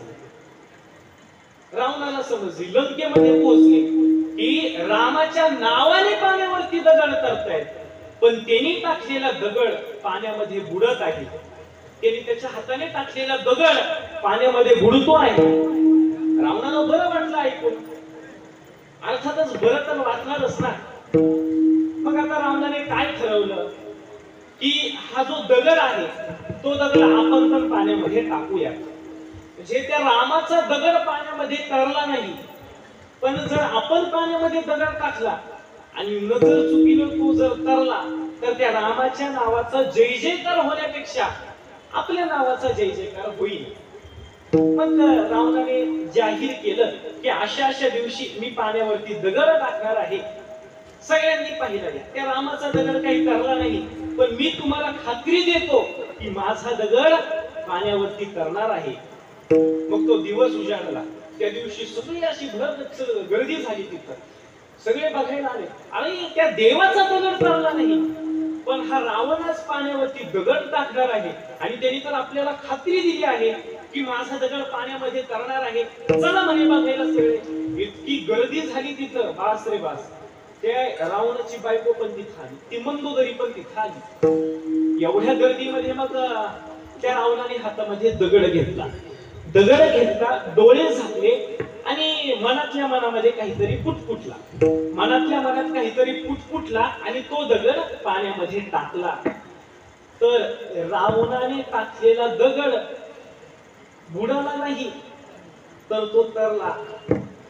जे रामाने टाकलेला दगड बुडाला, पण त्या रावणाने टाकलेला दगड तरला. सगळे जय जयकार करू लागले, रावण महाराज की जय, रावण महाराज की जय, रावण महाराज की जय. रावणाचा जय जयकार होऊ लागला, रावणाचा जय जयकार होऊ लागला. सगळे रावणाचा जय जयकार करू लागले. सगळी गर्दी तिथून गेली आणि रावणाची बायको मंदोदरी मात्र तिथंच उभी राहिली. मंदोदरीने विचारलं, तुम्ही एवढं सगळं करून देखील तुमचा दगड पाण्यामध्ये कसा तरला? त्या देवाचा दगड पाण्यामध्ये बुडाला, पण तुमचा दगड कसा करणार? काय असतं, आपल्या बऱ्याचशा गोष्टी आपल्या पत्नीला माहिती असतात. ते रावणाच्या बायकोचं तसंच होतं की मला माहिती नाही, मी ऐकतो आणि ते सांगतो तुला. असं म्हटलं जातं की पतीच्या बऱ्याचशा गोष्टी पत्नीला माहिती असतात. आता हे मला काही माहिती नाही. ते रावणाची बायको म्हणली, तुमच्या हाताने दगड कसा तरला? त्यावेळेस रावण उत्तर देतो, आई तुला ऐकायचंय ना, माझ्या हाताने पाण्यावरती दगड कसा तरला? आई मी तुला सांगत आहे, पण तुम्ही कोणाला सांगू नका. आई मंदोदरी मी तुला सांगतोय, पण तू हे मी जे तुला सांगत आहे ना ते बाहेर मात्र कळून देऊ नको. मंदोदरी ऐक ना, अगं ज्यावेळेस मी हातामध्ये दगड घेतला बघ बरं, त्यावेळेस मी तो दगड घेतला, माझे डोळे झाकले आणि मी माझ्या मनातल्या मनात काहीतरी पुटपुटलं. आठवतंय का तुला? हो. ऐक मंदोदरी, मी ज्यावेळेस त्या मनातल्या मनात जे पुटपुटलो ना, मी काय पुटपुटलो माहितीये तुला? मी त्या दगडाला शपथ दिली की हे दगडा, तुला त्या रामाची शपथ आहे, तू जर पाण्यावरती तरला नाही ना तर माझा नाही तर त्या रामाचा अपमान होईल. म्हणजे मी रामाची त्या दगडाला शपथ दिली म्हणून तो दगड पाण्यावरती तरला. अर्थात सांगायचा भाऊ इतकाच आहे की राम नामाचं अर्थात तुम्हाला जे नाम प्रिय आहे त्या नामाची महती ही फार मोठी आहे. म्हणून आपल्याकडून भगवंताचं नामस्मरण हे घडलं गेलं पाहिजे. अर्थात गोकुळवासियांनी भगवान परमात्म्याच्या याने तो आनंद साजरा कसा केला तर गुढिया तोरणे करीती कथा गाती गाणे. भगवान परमात्म्याचा नामाचा महिमा त्यांनी गायला, त्याचे गुण गायले, ते कथा केल्या, कीर्तन केले, त्यांच्या घराला त्यांनी तोरणे बांधली. अशा प्रकारे त्यांनी तो आनंद साजरा केलेला आहे. आणि मग भगवान परमात्म्याच्या येण्याने गोकुळवासियांना भगवान परमात्म्याचा छंद लागला. अभंगाचा शेवटचा शब्द तू कमने छंद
तुका म्हणे छंदे येणे किंवा मन मोहिले गोविंदे.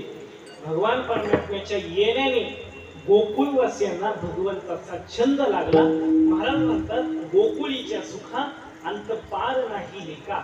बाळकृष्ण नंदाघरी आनंदल्या नर नारी. गुढिया तोरणे करीती कथा गाती गाणे.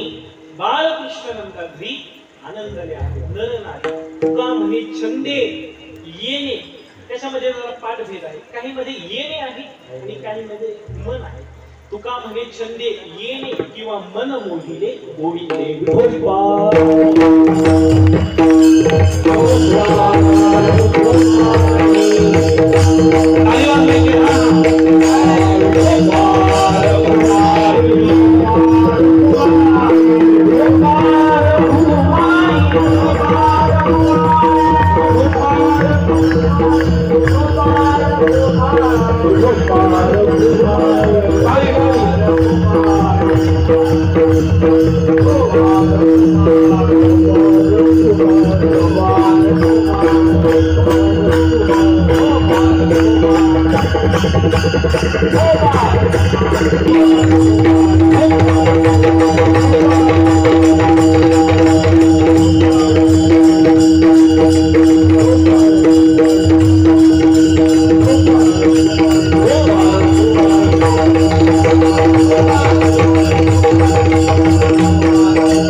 आपल्याला अभंगाचं जेवढं चिंतन करता आलेलं आहे तेवढं आपण थोडक्या वेळेमध्ये अभंगाचं चिंतन केलेलं आहे. आता आपल्याला भगवान श्रीकृष्णाचं चरित्र ऐकायचं आहे. भगवान श्रीकृष्णाचं आपल्याला चरित्र ऐकायचं आहे. आमच्याकडे जे परंपरेने चरित्र सांगितलं जातं ते मी तुम्हाला सांगणार आहे. बऱ्याच ठिकाणी ते रंगवून कसंही त्यांच्या त्यांच्या पद्धतीने बरेच जण सांगतात. पण आमच्याकडं आळंदीमध्ये आमची परंपरा शांती ब्रह्म एकनाथ महाराजांच्या ज्या काही गुरु शिष्य परंपरा विस्तारित झाल्या त्यातील जी अमृतनाथ स्वामी महाराजांची परंपरा आहे ती आमच्याकडे आलेली आहे. आणि आमच्यामध्ये जे परंपरेनुसार म्हणजे माझ्या पंजोबांनी त्यांच्याही आधी जे चरित्र सांगितलं गेलं तेच आम्हाला चरित्र सांगायचं असतं आणि तेच आपल्याला आता भगवान श्रीकृष्णाचं उरलेल्या वेळामध्ये चरित्र ऐकायचं आहे. विठ्ठल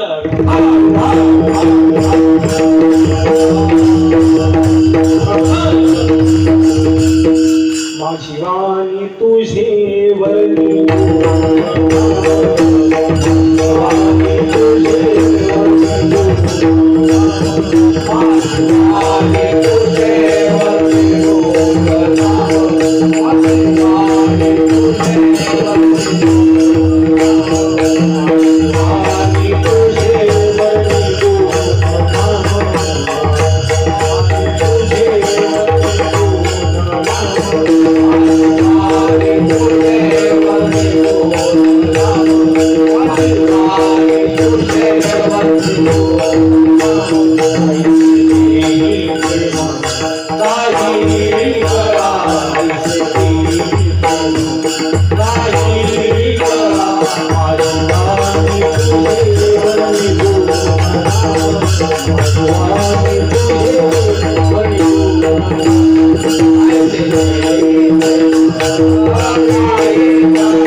चरित्र ऐकायचं आहे.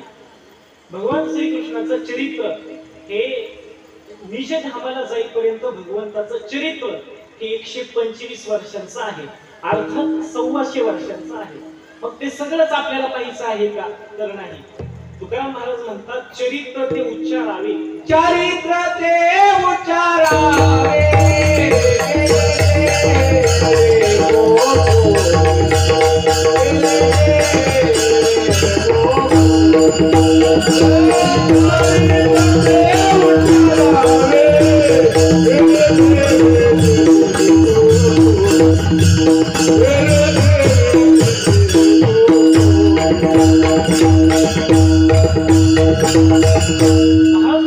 कुठलं चरित्र सांगायचं तर चरित्र ते उच्चारावे गेले देवी गोकुळी. भगवान परमात्म्याने जे चरित्र गोकुळामध्ये केलं ते चरित्र आपल्याला विशेषतः आज कालेच्या कीर्तनामध्ये पाहायचं आहे. मग भगवान परमात्म्याने गोकुळामध्ये किती वर्ष चरित्र केलं तर भगवान परमात्म्याने गोकुळामध्ये 11 वर्ष चरित्र केलं. मग ते 11 वर्ष भगवंताने कसं चरित्र केलं तर महाराज सांगतात ये दशे चरित्र केले नारायणे रांगता गोधने राखीत आहे. भगवान परमात्म्याने गोकुळामध्ये 11 वर्षाच्या कालावधीमध्ये 2 प्रकारे चरित्र केले. एक रांगत असताना आणि दुसरं गोधने राखीत असताना. रांगत असतानाचं चरित्र भगवंताने गवळणीसाठी केलं आणि गोधने राखीत असतानाचं गायी चारत असतानाचं चरित्र भगवंताने गोपाळांसाठी केलं. आज एक विशेष दिवस आहे. आज एक विशेष दिवस आहे. आज असं सांगितलं जातं की आज भगवान श्रीकृष्णाचा आणि राधेचा विवाह लागला होता. आजच्याच दिवशी त्या दोघांचा विवाह झाला. ती कथा सांगत असताना अशी सांगितली जाते की मथुरेपासून 70 किलोमीटर एक भांडीरवन म्हणून आहे. त्या भांडीरवनामध्ये नंदबाबा आणि भगवान श्रीकृष्ण गोधने राखण्यासाठी गेले होते. भगवान श्रीकृष्ण अगदीच 2.5 वर्षाचे होते आणि ते 2.5 वर्षाचे असताना नंदबाबांसोबत ते गोधने राखायला गेले होते. त्या भांडीरवनामध्ये नंदबाबा भगवंताला कृष्णाला घेऊन आपल्या कडेवरती गोधने राखायला गेले. ती गोधने राखायला गेले असता वृंदावनातून एक बालिका तिथे आली. अर्थात ती बालिका 15 वर्षांची होती. ती बालिका कोण होती तर ती राधा होती. आणि मग नंदबाबांना त्या राधेने विनंती केली की ह्या कृष्णाला माझ्याकडे द्या, तुम्ही गोधने राखा, मी ह्या कृष्णाला सांभाळते, ह्याला खेळवते. आणि मग भगवान श्रीकृष्ण ज्या वेळेस त्या राधेकडे गेले त्यावेळेस भगवान श्रीकृष्ण राधेकडे गेल्यानंतर ते ब्रह्मदेवाने पाहिलं आणि ब्रह्मदेवाने पाहिलं असता ब्रह्मदेवाच्या लक्षात आलं की ही राधा 15 वर्षांची आहे पण हे भगवान श्रीकृष्ण अगदी 2.5 वर्षाचे आहेत. मग नंदबाबांनी त्या ब्रह्मदेवाच्या दृष्टीने ज्यावेळेस नंदबाबांनी पाहिलं त्यावेळेस राधा ज्यावेळेस कृष्णाला घेते त्यावेळेस कृष्ण 2.5 वर्षाचा न राहता तो पण 15 वर्षाचा होतो आणि दोघही 15 वर्षाचे होतात आणि 15 वर्षाचं झाल्यानंतर आजही आपल्याला ते भांडीरवण पाहायला मिळेल. त्या भांडीरवनामध्ये तो विवाह सोहळा त्या ब्राह्मणांनी वगैरे नव्हता लावला, तर तो विवाह सोहळा ब्रह्मदेवाने लावला होता. म्हणून तो ज्या दिवशी विवाह सोहळा लागला तो दिवस म्हणजे आजचा दिवस आहे. विठ्ठल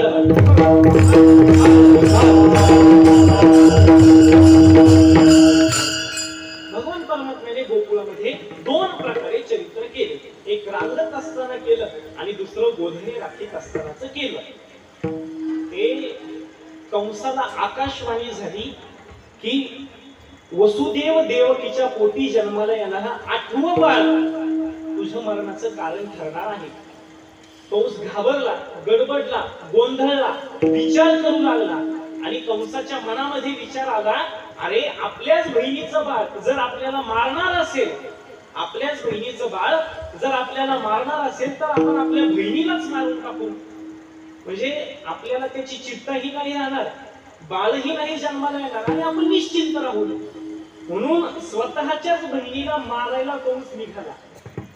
तिथं पोहोचला आणि बहिणीवरती शस्त्र उगारणार. इतक्यात वसुदेवांनी थांबवलं. तिथं वसुदेवाने मध्यस्थी केली, कंसा मारू नको, तुझीच बहीण आहे. कंस काही केले काही ऐकत नव्हता. कंसाला वसुदेवांनी इतकं सुद्धा सांगितलं, कंसा मारू नको, तुझ्या बहिणीला मारून तुला काय मिळणार आहे. आणि कंसा, आई तुझ्या बहिणीला मारून तू उगाच डोक्यावरती पाप घेऊ नको.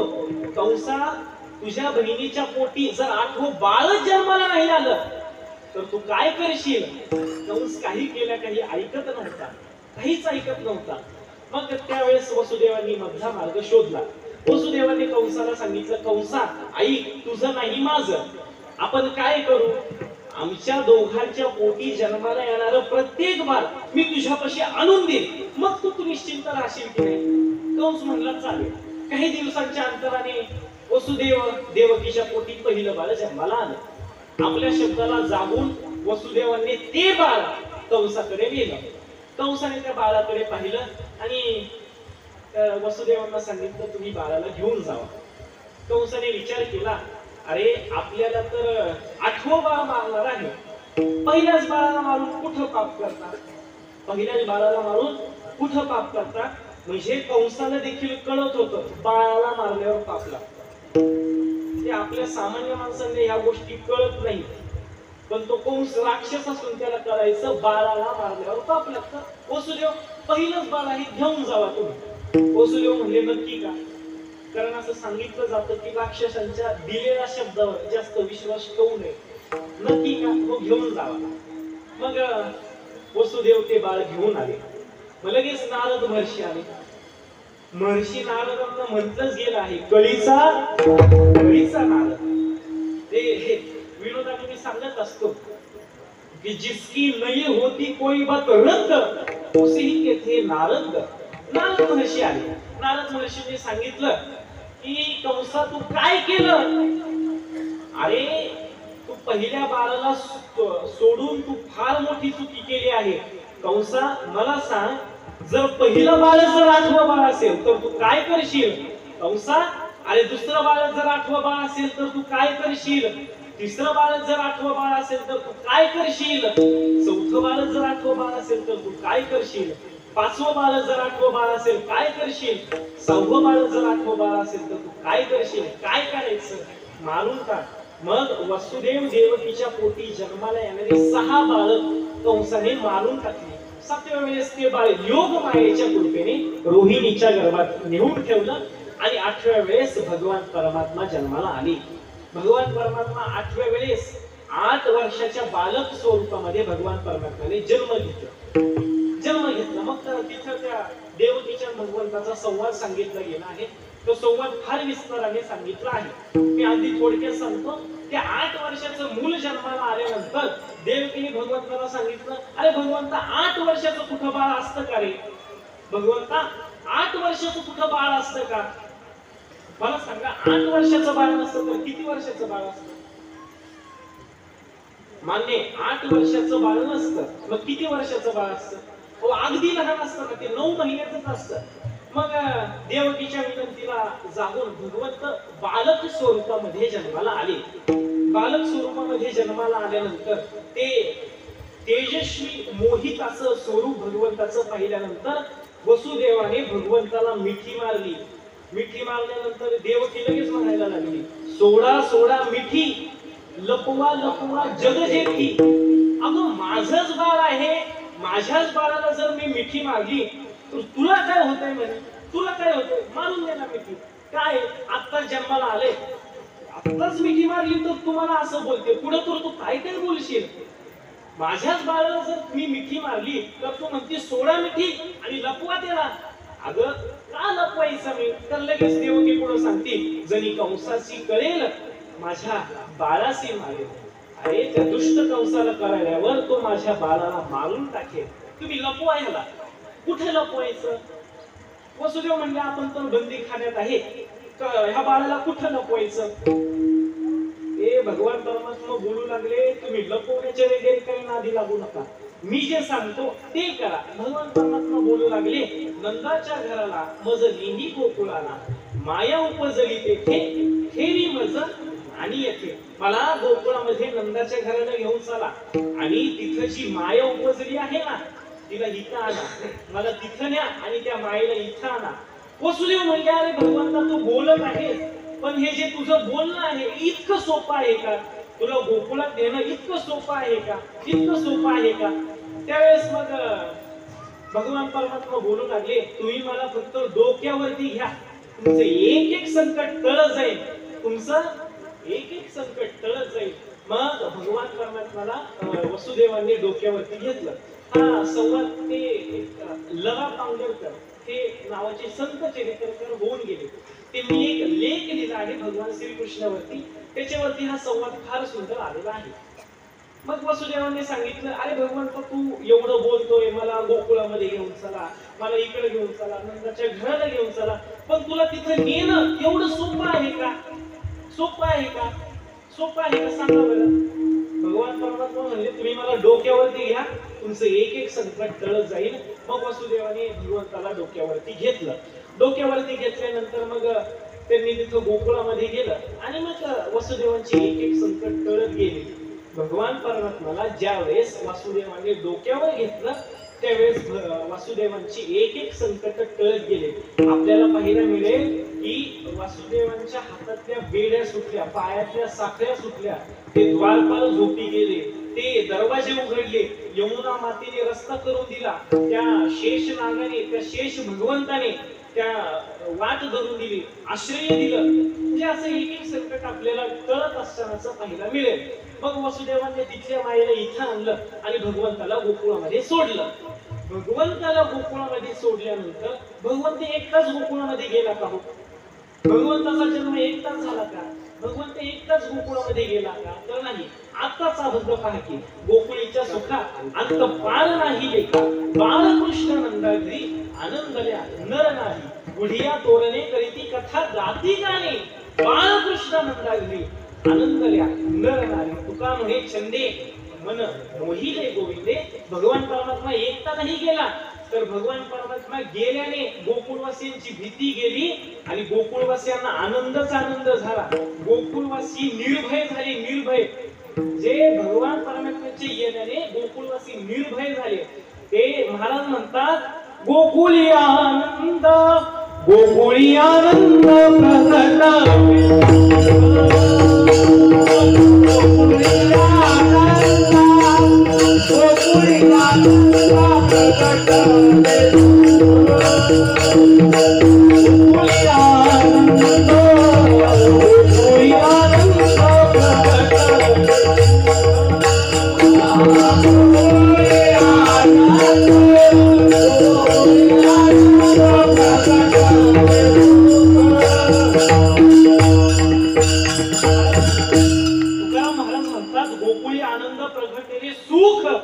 निर्भय हे लोक घरोघरी.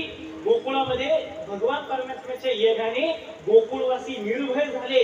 गोकुळामध्ये भगवंत एकटे नाही जन्माला आले, तर सोबत ते लक्ष्मीला घेऊन आले, सुखाला घेऊन आले, आनंदाला घेऊन आले. मग भगवान परमात्माचा जन्म गोकुळामध्ये झाला. गोकुळामध्ये भगवंत गेल्यानंतर मग भगवान परमात्मा कशासाठी अवतार घेतो तर भक्तांना सुख देण्यासाठी आणि राक्षसांचा दुष्टांचा संवार करण्यासाठी भगवान परमात्मा अवतार घेत असतो. मग भगवान परमात्म्याने गोकुळामध्ये आल्यानंतर सगळ्या राक्षसांचा नाश केला. मग त्याची सुरुवात पूतनापासून केली. आगासूर, बगासूर, शकटासूर यांची फजिती केली. ते एक सांगितलं जातं की भगवान परमात्मा ज्या वेळेस त्या गोकुळामध्ये आला त्यावेळेस भगवंताने एका केशी नावाच्या राक्षसाला मारून टाकलं. केशी नावाच्या राक्षसाला मारलं. कंसाने त्या केशी नावाच्या राक्षसाला सांगितलं की ह्या कृष्णाला तू मारून ये. मग तो केशी नावाचा राक्षस घोड्याच्या स्वरूपामध्ये गोकुळामध्ये आला. तो केशी नावाचा राक्षस घोड्याच्या स्वरूपामध्ये नाही आला तर तो नाचणारा घोडा बनून आला. तो गोकुळामध्ये नाचणारा घोडा आला हे पाहिला अख्खे गोकुळवासी, गोपाळ गोपिका सगळे तिथे जमले. सगळे तो नाचणारा घोडा पाहायला लागले.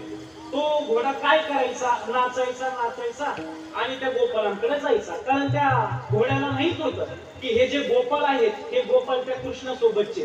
म्हणून ते तो घोडा काय करायचा, नाचायचा गोपाळांकडे जायचा, नाचायचा गोपाळांकडे जायचा, नाचायचा गोपाळांकडे जायचा. गोपाळांच्या लक्षात आलं. गोपाळांनी भगवंताला बोलून आणलं, अरे कृष्णा, गोकुळामध्ये नाचणारा घोडा आला आहे, चल की पाहिला जाऊ आपण. मग भगवान श्रीकृष्ण तिथे आले. भगवान श्रीकृष्ण तिथे आल्यानंतर तो घोडा आता नाचून नाचून त्या गोपाळांकडे नव्हता जात तर तो घोडा नाचायचा आणि भगवंताकडे जायचा, नाचायचा भगवंताकडे जायचा, नाचायचा आणि कृष्णाकडे जायचा. आणि एकदा त्यांनी काय केलं, नाचता नाचता तो कृष्णाकडे गेला. कृष्णाला लाथ मारणार इतक्यात कृष्णाने त्याचे पाय धरले, त्याला गरागरा फिरवलं आणि त्याला मारून टाकलं. केशीला मारलं म्हणून भगवंताचं नाव केशव पडलं. विठ्ठल.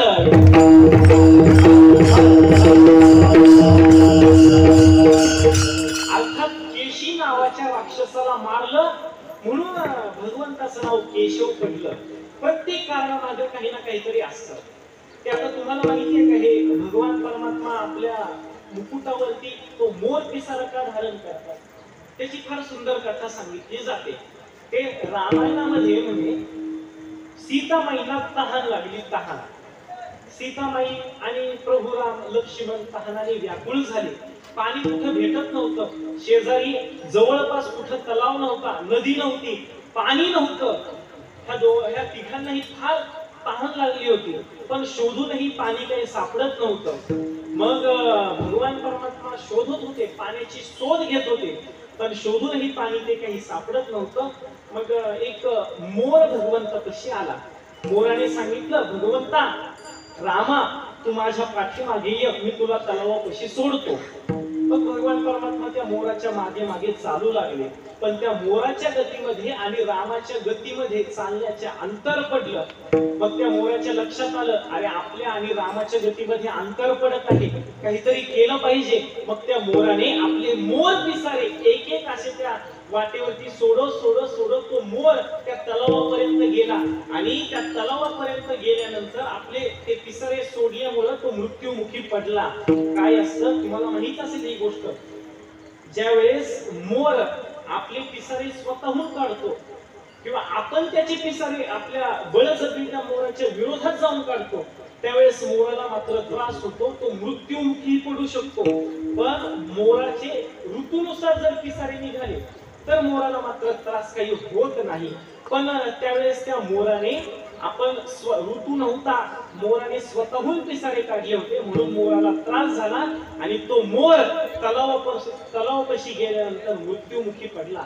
रामाने ते मोराचे ते पिसारे पाहत पाहत तो राम तिथं त्या तलावापाशी गेला. तलावापाशी गेल्यानंतर पाणी दिसलं पण ज्या मोराने आपल्याला वाट दाखवली तो मोर मात्र मृत्यूमुखी पडलेला होता.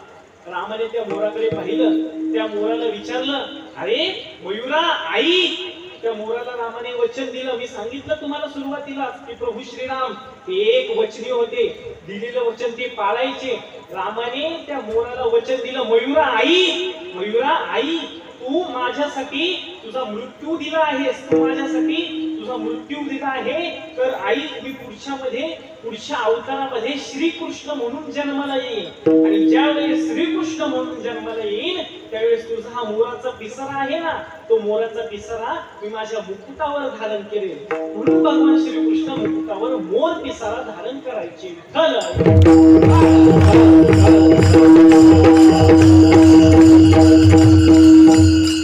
मग भगवान परमात्मा गोकुळामध्ये आल्यानंतर भगवंताने एका राक्षसाचा नाश केला आणि मग दुसरं कारण काय तर भक्तांना सुख देण्यासाठी व भक्तांना सुख देण्यासाठी भगवंताने अनेक खोड्या केल्या अनेक लीला केल्या त्याच्यामध्ये भगवंताची आवडती खोडी म्हणजे चोरी होती चोरी कधी कधी प्रश्न पडतो की भगवंताने केलेल्या चोरीला चोरी कसं म्हणायचं एक भगवंत मला सांगा या जगामध्ये जे काही आहे ते कोणाचं आहे बोला की जरा आपलं ठरलंय की नाही बोलायचं मग बोला की सगळ्यांनी मला सांगा ह्या जगामध्ये जे काही आहे ते कोणाचं आहे भगवंताचं देवाचंच आहे की नाही हे झाले एक आणि भगवान परमात्मा सांगून चोरी करायची म्हणजे सांगायचे मी आज तुमच्या घरी चोरी करायला येतो लक्ष देऊन जागा सावध राहा असे सांगून चोरी करायचे नाही तर आपल्याकडचे चोर कीर्तनाला येतात आणि चपली चोरतात इथे आपल्याकडचे चोर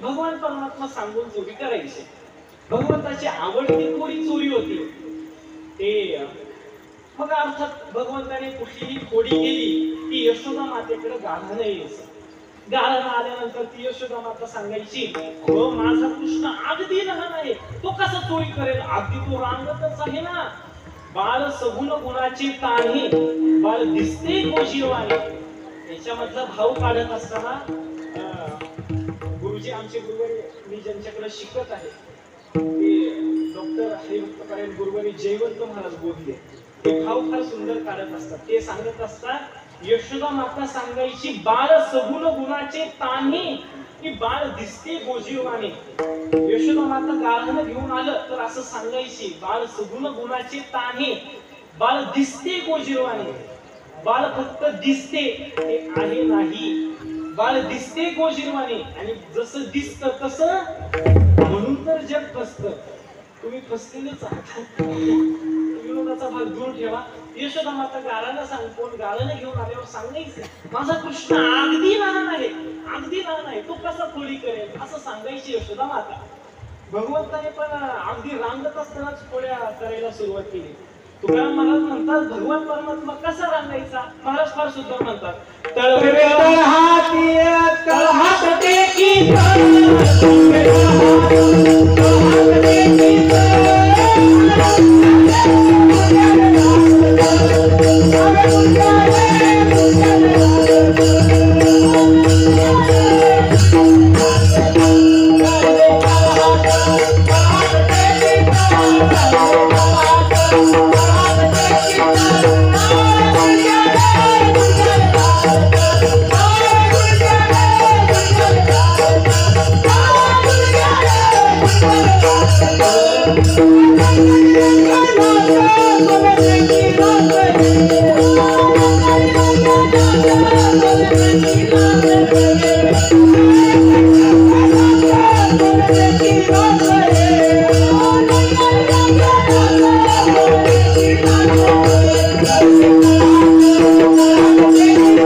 कृष्ण कसा रांगायचं हे देखील तुकाराम महाराजांनी सांगितलेलं आहे तुकाराम महाराज म्हणायचे भगवान श्रीकृष्ण कसा रांगायचा तळवे तळहात टेकीत डाव्या गुडघ्याने रांगत भगवान परमात्मा असे रांगायचे आणि असं रांगत असताना त्यांनी खोड्या करायला सुरुवात केली भगवंताने अनेक खोड्या केल्या हे म्हणे भगवंताने एका दिवशी एका पत्नीच्या वेणीची आणि पतीच्या दाढीचीच गाठ मारून टाकली.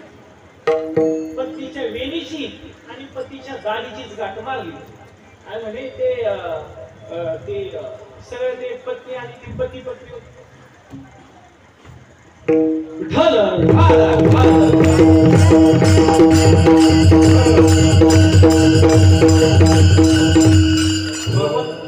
भगवंताने काय केलं तर त्या पतीच्या दाढीची आणि त्या पत्नीच्या वेणीचीच गाठ मारून टाकली.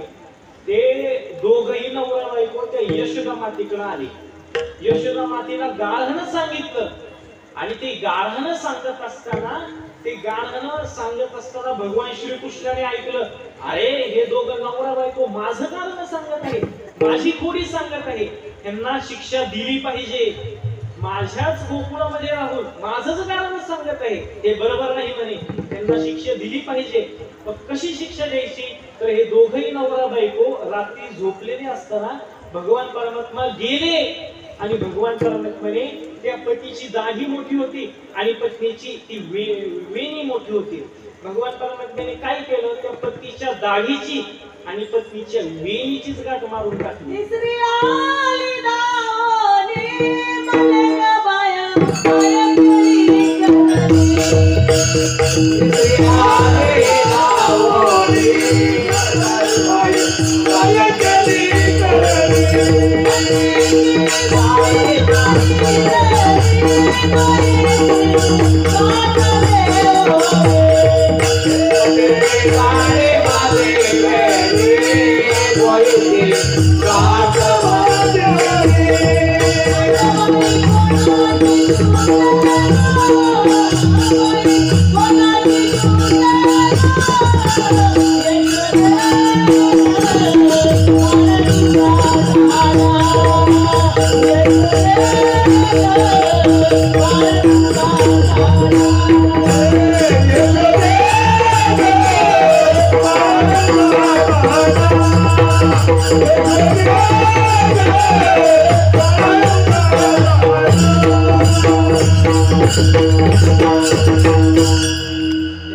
भगवंताने त्या पतीच्या दाढीची आणि पत्नीच्या वेणीचीच गाठ मारून टाकली.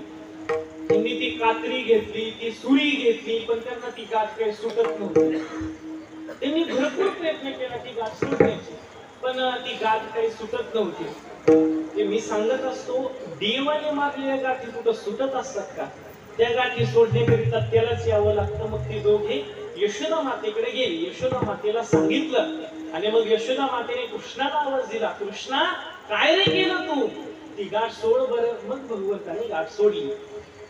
एकदा का हे परंपरेनुसार सांगत आलेले हे सगळे दृष्टांत आहेत, गोष्टी आहेत.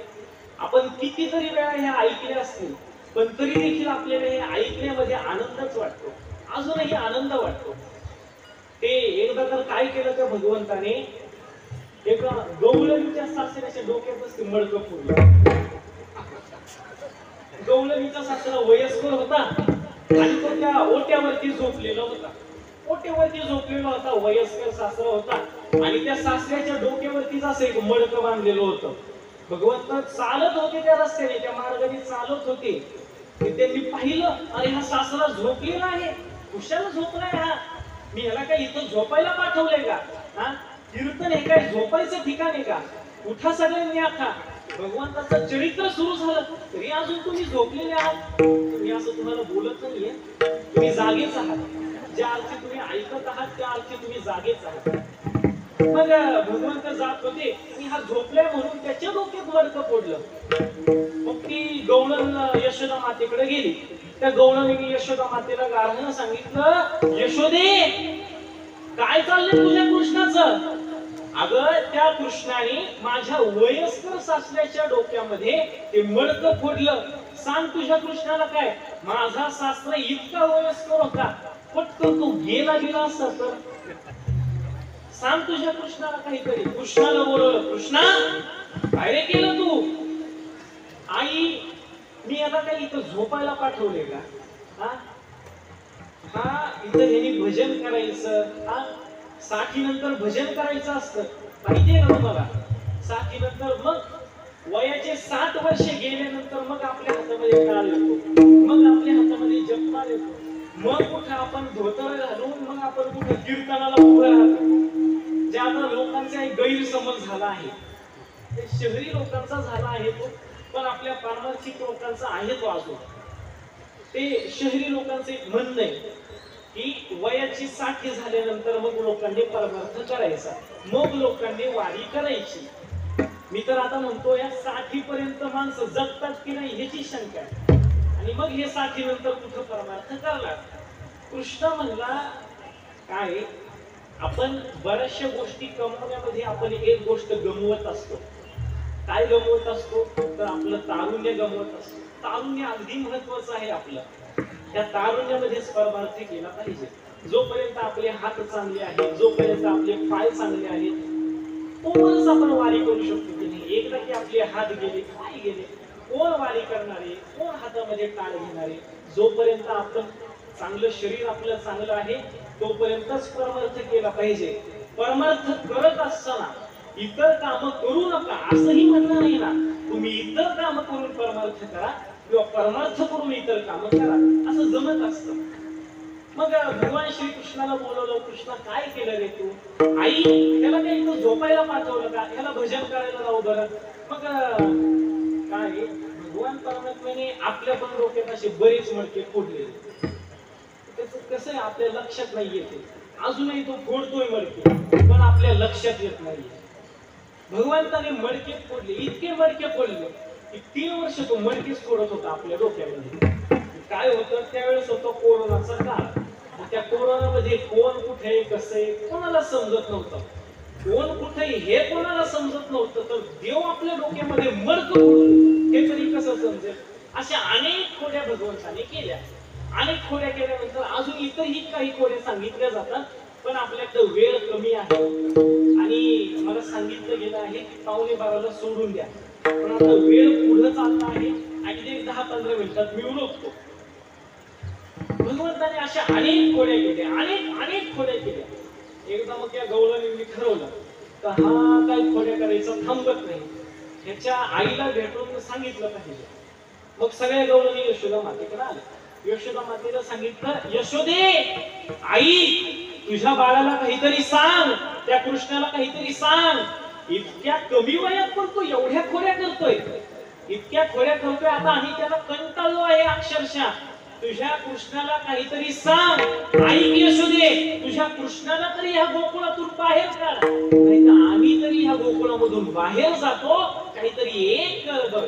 तुला जर कृष्णाला इथं ठेवायचं असेल तर आम्ही बाहेर जातो, आणि तुला जर कृष्णाला इथून काढायचं असेल तर पहिलं त्याला काढून टाक. आम्ही त्याच्या खोड्यांना मात्र कंटाळलो आहे.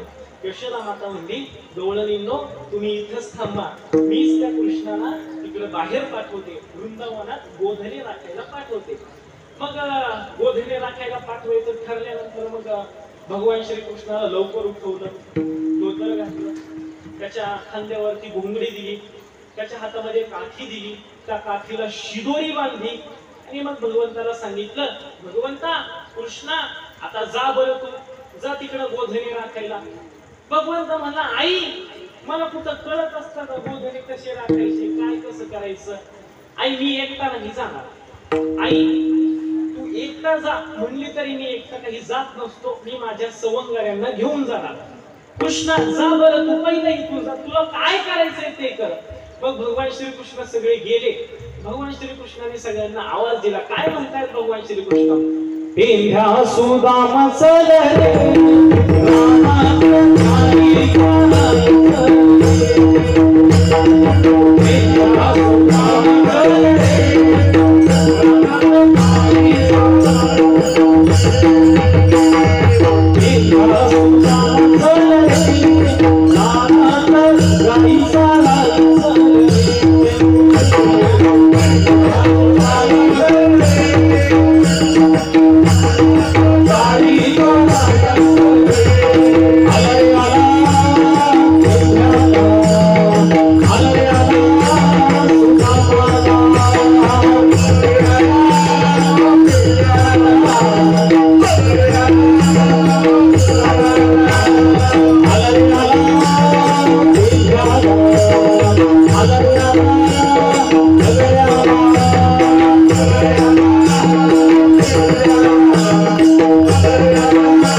सवंगड्यांना घेऊन जाणार. मग कृष्णाने सगळ्यांना बोलवलं, पेंढ्याला बोलवलं, सुदामाला बोलवलं, घोंगड्याला बोलवलं, सगळ्यांना बोलवलं. पण ह्यांचा त्रास काय होता, त्यांना एकट्याला बोलवून यांना जमत नव्हतं. हे एकटे कसे येणार. मग भगवान परमात्मा हुशार होते, चतुर होते. मी तर सांगत असतो, भगवंतासारखा चतुर तोच, दुसरं कोणीच त्याच्यासारखं चतुर नाही. तो आपल्याला काल देतोय हे आपलं भाग्य समजा. त्यांनी त्या देवादिकांना काल दिला नाही, पण तो आपल्याला काल देतोय.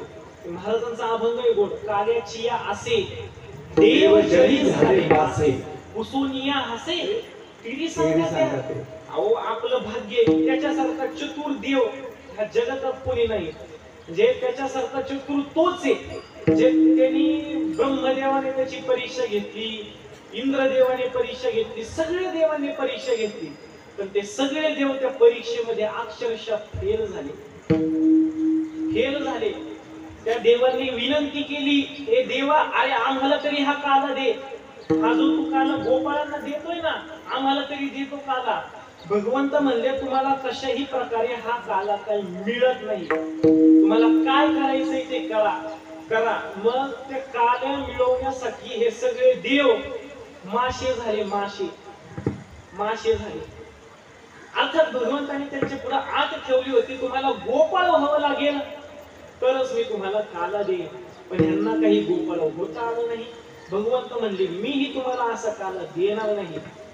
मी थोडा युक्तिवाद करत असतो. मी म्हणत असतो, भगवंताने या गोपाळांना काला द्यायला भगवंताचं काय बिघडलं होतं. मला सांगा ना, भगवंताकडे कशाची कमी आहे. पैशाची नसेल तर पैशाची कमी नाही, काल्याची तर कमीच नाही ना. भगवंत रोज गोपाळांना काला द्यायचे, कशाची कमी आहे. दिला पाहिजे होता की नाही. आणि ह्या गोपाळांना तरी काय, त्या गोपाळांनी कसं काय केलं. हे गोपाळ पण म्हणले आम्ही आपले हे देव पण म्हणले आम्ही गोपाळ बनणार नाही, आम्ही गोपाळ काही बनत नाही. मला सांगा, माशे बनणं चांगलं का गोपाळ बनणं चांगलं. उत्तर द्या सगळ्यांना. मला सांगा, माशे बनणं चांगलं का गोपाळ बनणं चांगलं. सगळ्यांनी उत्तर द्यायचं ठरले नाही.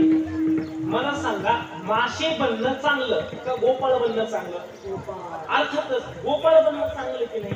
पण हे देव पण म्हणले आम्ही काही बनत नाही म्हणले.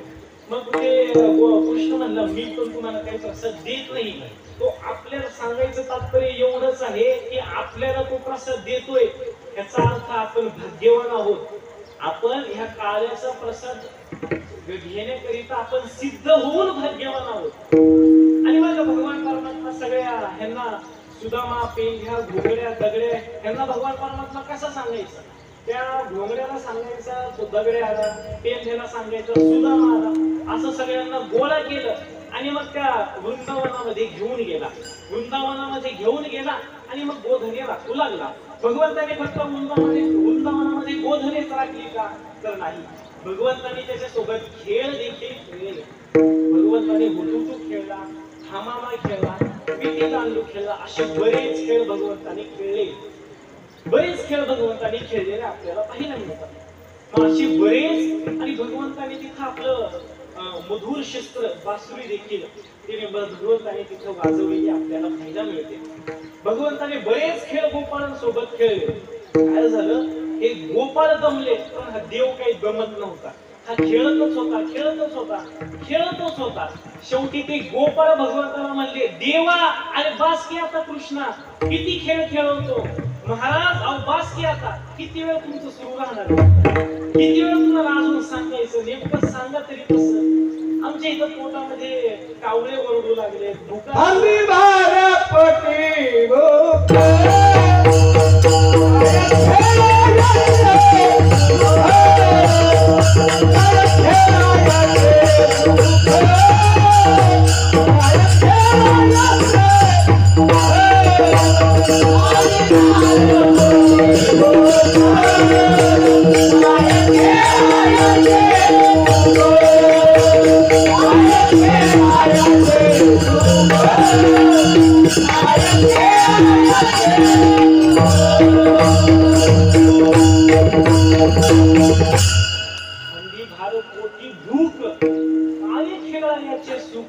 ते गोपाळ भगवंताला म्हणू लागले, आणि भगवंत आमच्या पोटामध्ये भूक आहे, तो आम्हाला तू आम्हाला कुशाला खेळायला लावतोय अजून.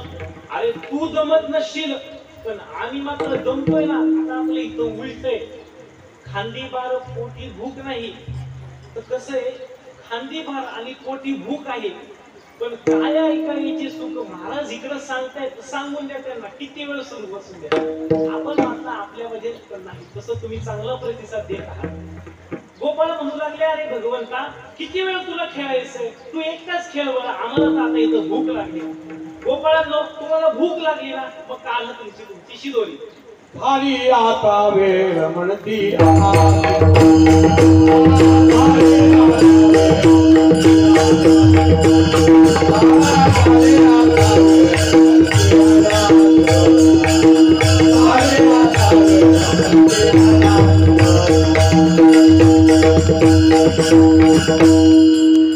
मग कृष्ण म्हणला, गोपाळांनो काढा तुमची शिदोरी.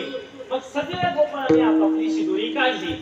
सगळ्यांनी आपापली शिदोरी काढल्यानंतर मग भगवंत म्हणले, माझ्यासारखी तुमची काही शिदोरी नाही.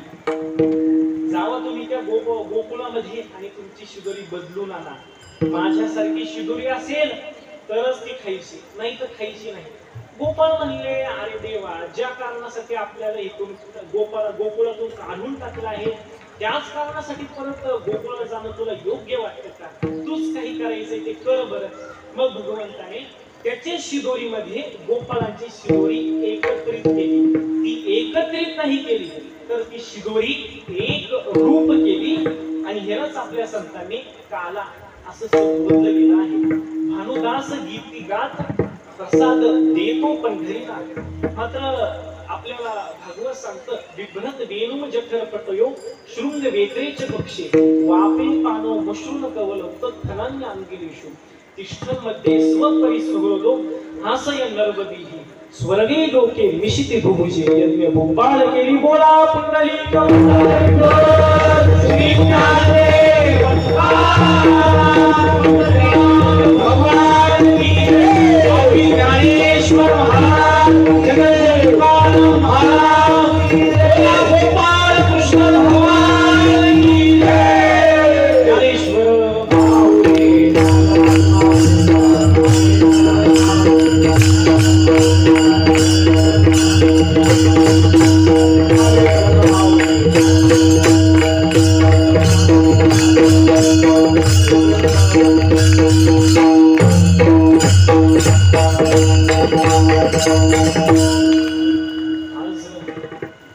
संगतीच्या काल्याच्या कीर्तनाच्या दिवशी आज आपण तदनिमित्ताने इथं उपस्थित आहोत. आपल्या ह्या दिवा गावातील ऐरोली मधलं हे विठ्ठल रुक्मिणीचं मंदिर. ह्या मंदिराचं आता नवीन जीर्णोद्धाराचं काम सुरू आहे. अगदी भव्यतेने ते काम सुरू आहे, आपण पाहतच आहात. अगदी भव्यतेने. पण हे काम सुरू असताना आपलं पण त्याच्यामध्ये काहीतरी वाटा असला पाहिजे. सगळं जर त्या विश्वस्त मंडळाने केलं तर आपल्याला त्याचा प्रसाद मात्र मिळणार नाही. म्हणून त्या कामामध्ये आपला देखील वाटा असला पाहिजे. आपला देखील काहीतरी, काही नाही तर फुल ना फुलाच्या पाकळी इतकं तरी आपण दिलं पाहिजे. म्हणजे अगदीच खारीचा वाटा देखील आपला असला पाहिजे. म्हणून आपल्या सगळ्यांना विनंती आहे, म्हणजे त्या विश्वस्त मंडळाच्या तर्फेच मी आपल्या सगळ्यांना विनंती करतो की ह्या कामामध्ये, या जीर्णोद्धाराच्या कामामध्ये आपल्याला जेवढी देणगी देता येईल तेवढी देणगी द्या. हे बघा, दिल्याने वाढत असतं, दिल्याने नेहमी वाढत असतं आणि दिलंच पाहिजे. जर दिल्याने आपलं चांगलं होत असेल तर दिलं पाहिजे की नाही. काय कविता आहे फार सुंदर, देणाऱ्याने देत जावे, घेणाऱ्याने घेत जावे. देणाऱ्याने देत जावे, घेणाऱ्याने घेत जावे. हिरव्या पिवळ्या माळावरून हिरवी पिवळी शाल घ्यावी, सह्याद्रीच्या कड्याकडून छातीसाठी ढाल घ्यावी. देणाऱ्याने देत जावे, घेणाऱ्याने घेत जावे. वेड्या पिशा ढगाकडून वेडे पिसे आकार घ्यावे. रक्तामधल्या प्रश्नांकरिता पृथ्वीकडून होकार घ्यावे. देणाऱ्याने देत जावे, घेणाऱ्याने घेत जावे. उसळलेल्या दर्याकडून पिसळलेली आयळ घ्यावी आणि भरलेल्या भिनेकडून तुकोबाची माळ घ्यावी. देणाऱ्याने देत जावे, घेणाऱ्याने घेत जावे. घेता घेता घेता एक दिवस देणाऱ्याचे हात घ्यावे. देणाऱ्याचे हात घ्यावे म्हणजे हात नाही काढून घ्यायचे, तर देण्याची वृत्ती घ्यायची. आणि आपल्याला भगवंताने किती दिलंय, आपल्याकडे काही कमी आहे का? मान्य करतो महाराष्ट्रामध्ये बऱ्याच जणांकडे काही कमी असेल, पण या मुंबई सारख्या ठिकाणी आपल्याकडे काही कमी आहे का? आपला परमार्थ चांगला आहे, आपल्याकडे आर्थिक सगळ्या दृष्टीने आपण चांगले आहोत. म्हणून आपल्याला काय, देणे को अन्नदान और लेणे को हरिनाम हे झालंच पाहिजे मानवी जीवन जगत असताना. म्हणून हे मंदिराचं काम सुरू असताना आपल्याकडून थोडी का होईना देणगी त्या मंदिराला गेली पाहिजे. आणि ती काही इतर कुठल्या कामांना जात नाही, ती देणगी देवासाठीच जाते. अर्थात ती देवासाठी जाते, तर त्या देणगीचं फळ आपल्याला चांगलंच मिळणार आहे. त्यामुळे आपल्याला जेवढी देणगी देता येईल तेवढी या कामामध्ये, मंदिराच्या कामामध्ये सगळ्यांनी देणगी द्यायची आहे. अर्थात त्यांनी आज ज्यांनी मला इथं बोलवलं, असे ह्या विश्वस्त मंडळाचे अध्यक्ष पाटील साहेब असतील, उपाध्यक्ष राजेश मडवी असतील, ते सगळे प्रेमळ लोक आहेत. हे आज 34वे वर्ष आहे, या सप्ताहाचं या वर्षी 34वे वर्ष आहे. इतक्या उत्साहामध्ये वर्ष सुरू आहे, हे आपले भगवंताचीच कृपा आहे. आणि भगवंतच आपल्याला शक्ती देत आहे. म्हणजे या सगळ्या विश्वस्त मंडळांना, म्हणजे राजेश भाऊ असतील, या सगळ्यांना भगवंत शक्ती देत आहे. म्हणजे भगवंताची इच्छा आहे की या गावामध्ये मी येऊन सप्ताह करावं, त्या दृष्टीने या वर्षी या कार्याची सांगता झाली. आणि ज्यांनी मला इथं बोलवलं असे राजेश भाऊ असतील, सगळेच ग्रामस्थ असतील, त्यांच्या सगळ्यांचे आभार मानतो, त्यांच्या चरणी नतमस्तक होतो. त्याचप्रमाणे आपण सगळे तालकरी, विनेकरी, गायक, पखवाज वादक, विनेकरी, चोपदार, तुमचे देखील आभार मानतो. आज खरं तर प्रसादाचा दिवस असतो. काय, आपण जी सेवा केली, ह्या 7 दिवसामध्ये मागच्या जी सेवा केली त्याचं फळ आपल्याला आज काल्याच्या प्रसादाने मिळत असतं. हा काला फार दुर्लभ आहे. मी सांगून गेलो, हा काला देवादिकांना दुर्लभ होता, पण आपल्याला हा काला आज मिळाला आहे. हे आपलं भाग्य आहे. आज हे काल्याचा प्रसाद करिता आपण सिद्ध झालो आहोत, हे आपलं भाग्य आहे. आणि तुमचे आभारी याच्याकरिता मानतो की कीर्तन बरोबर 10 वाजता सुरू झालं तर 12 वाजायला आले आहे. 2 तास झालं तुम्ही अगदी सगळ्यांनी मनापासून ऐकलं आणि पाहिजे कसा प्रतिसाद दिला. त्यामुळे तुमच्यासाठीच एकदा तुम्ही टाळ्या. तुमचे सगळ्यांचे आभार मानतो. पुनश्च एकदा ह्या विश्वस्त मंडळाचे गायनाचार्य असतील, त्याच्यात मग पखवाज वाजवणारे असतील, 7 दिवस ज्यांनी विणा घेतला, जे चोपदार झाले, त्यांचे आभार मानतो. तर मला इतर लोकांची काही नावं माहिती नाही, ज्यांचं नाव राहिलं असेल त्यांची क्षमा मागतो. कारण काय होईल, कार्यक्रम देवाचा आहे आणि इतर लोकांची नावं घेत बसलो तर मग ते नामकरण सोहळा होईल. त्याच्यापेक्षा जेवढी नाव, म्हणजे एकाच्या कोणाच्या नावामागे सगळ्यांची कामं आहेत, त्यामुळे सगळ्यांच्या चरणी नतमस्तक होतो. तर काल्याचा अभंग होईल. अभंग झाल्यानंतर काल्याचा प्रसाद होईल आणि तो प्रसाद घेऊनच सगळ्यांनी घरी जायचं आहे. पुनश्च एकदा आभार मानतो, सर्वांच्या चरणी नतमस्तक होतो आणि माझ्या मागेला पूर्ण करतो. Vitthal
Thank you.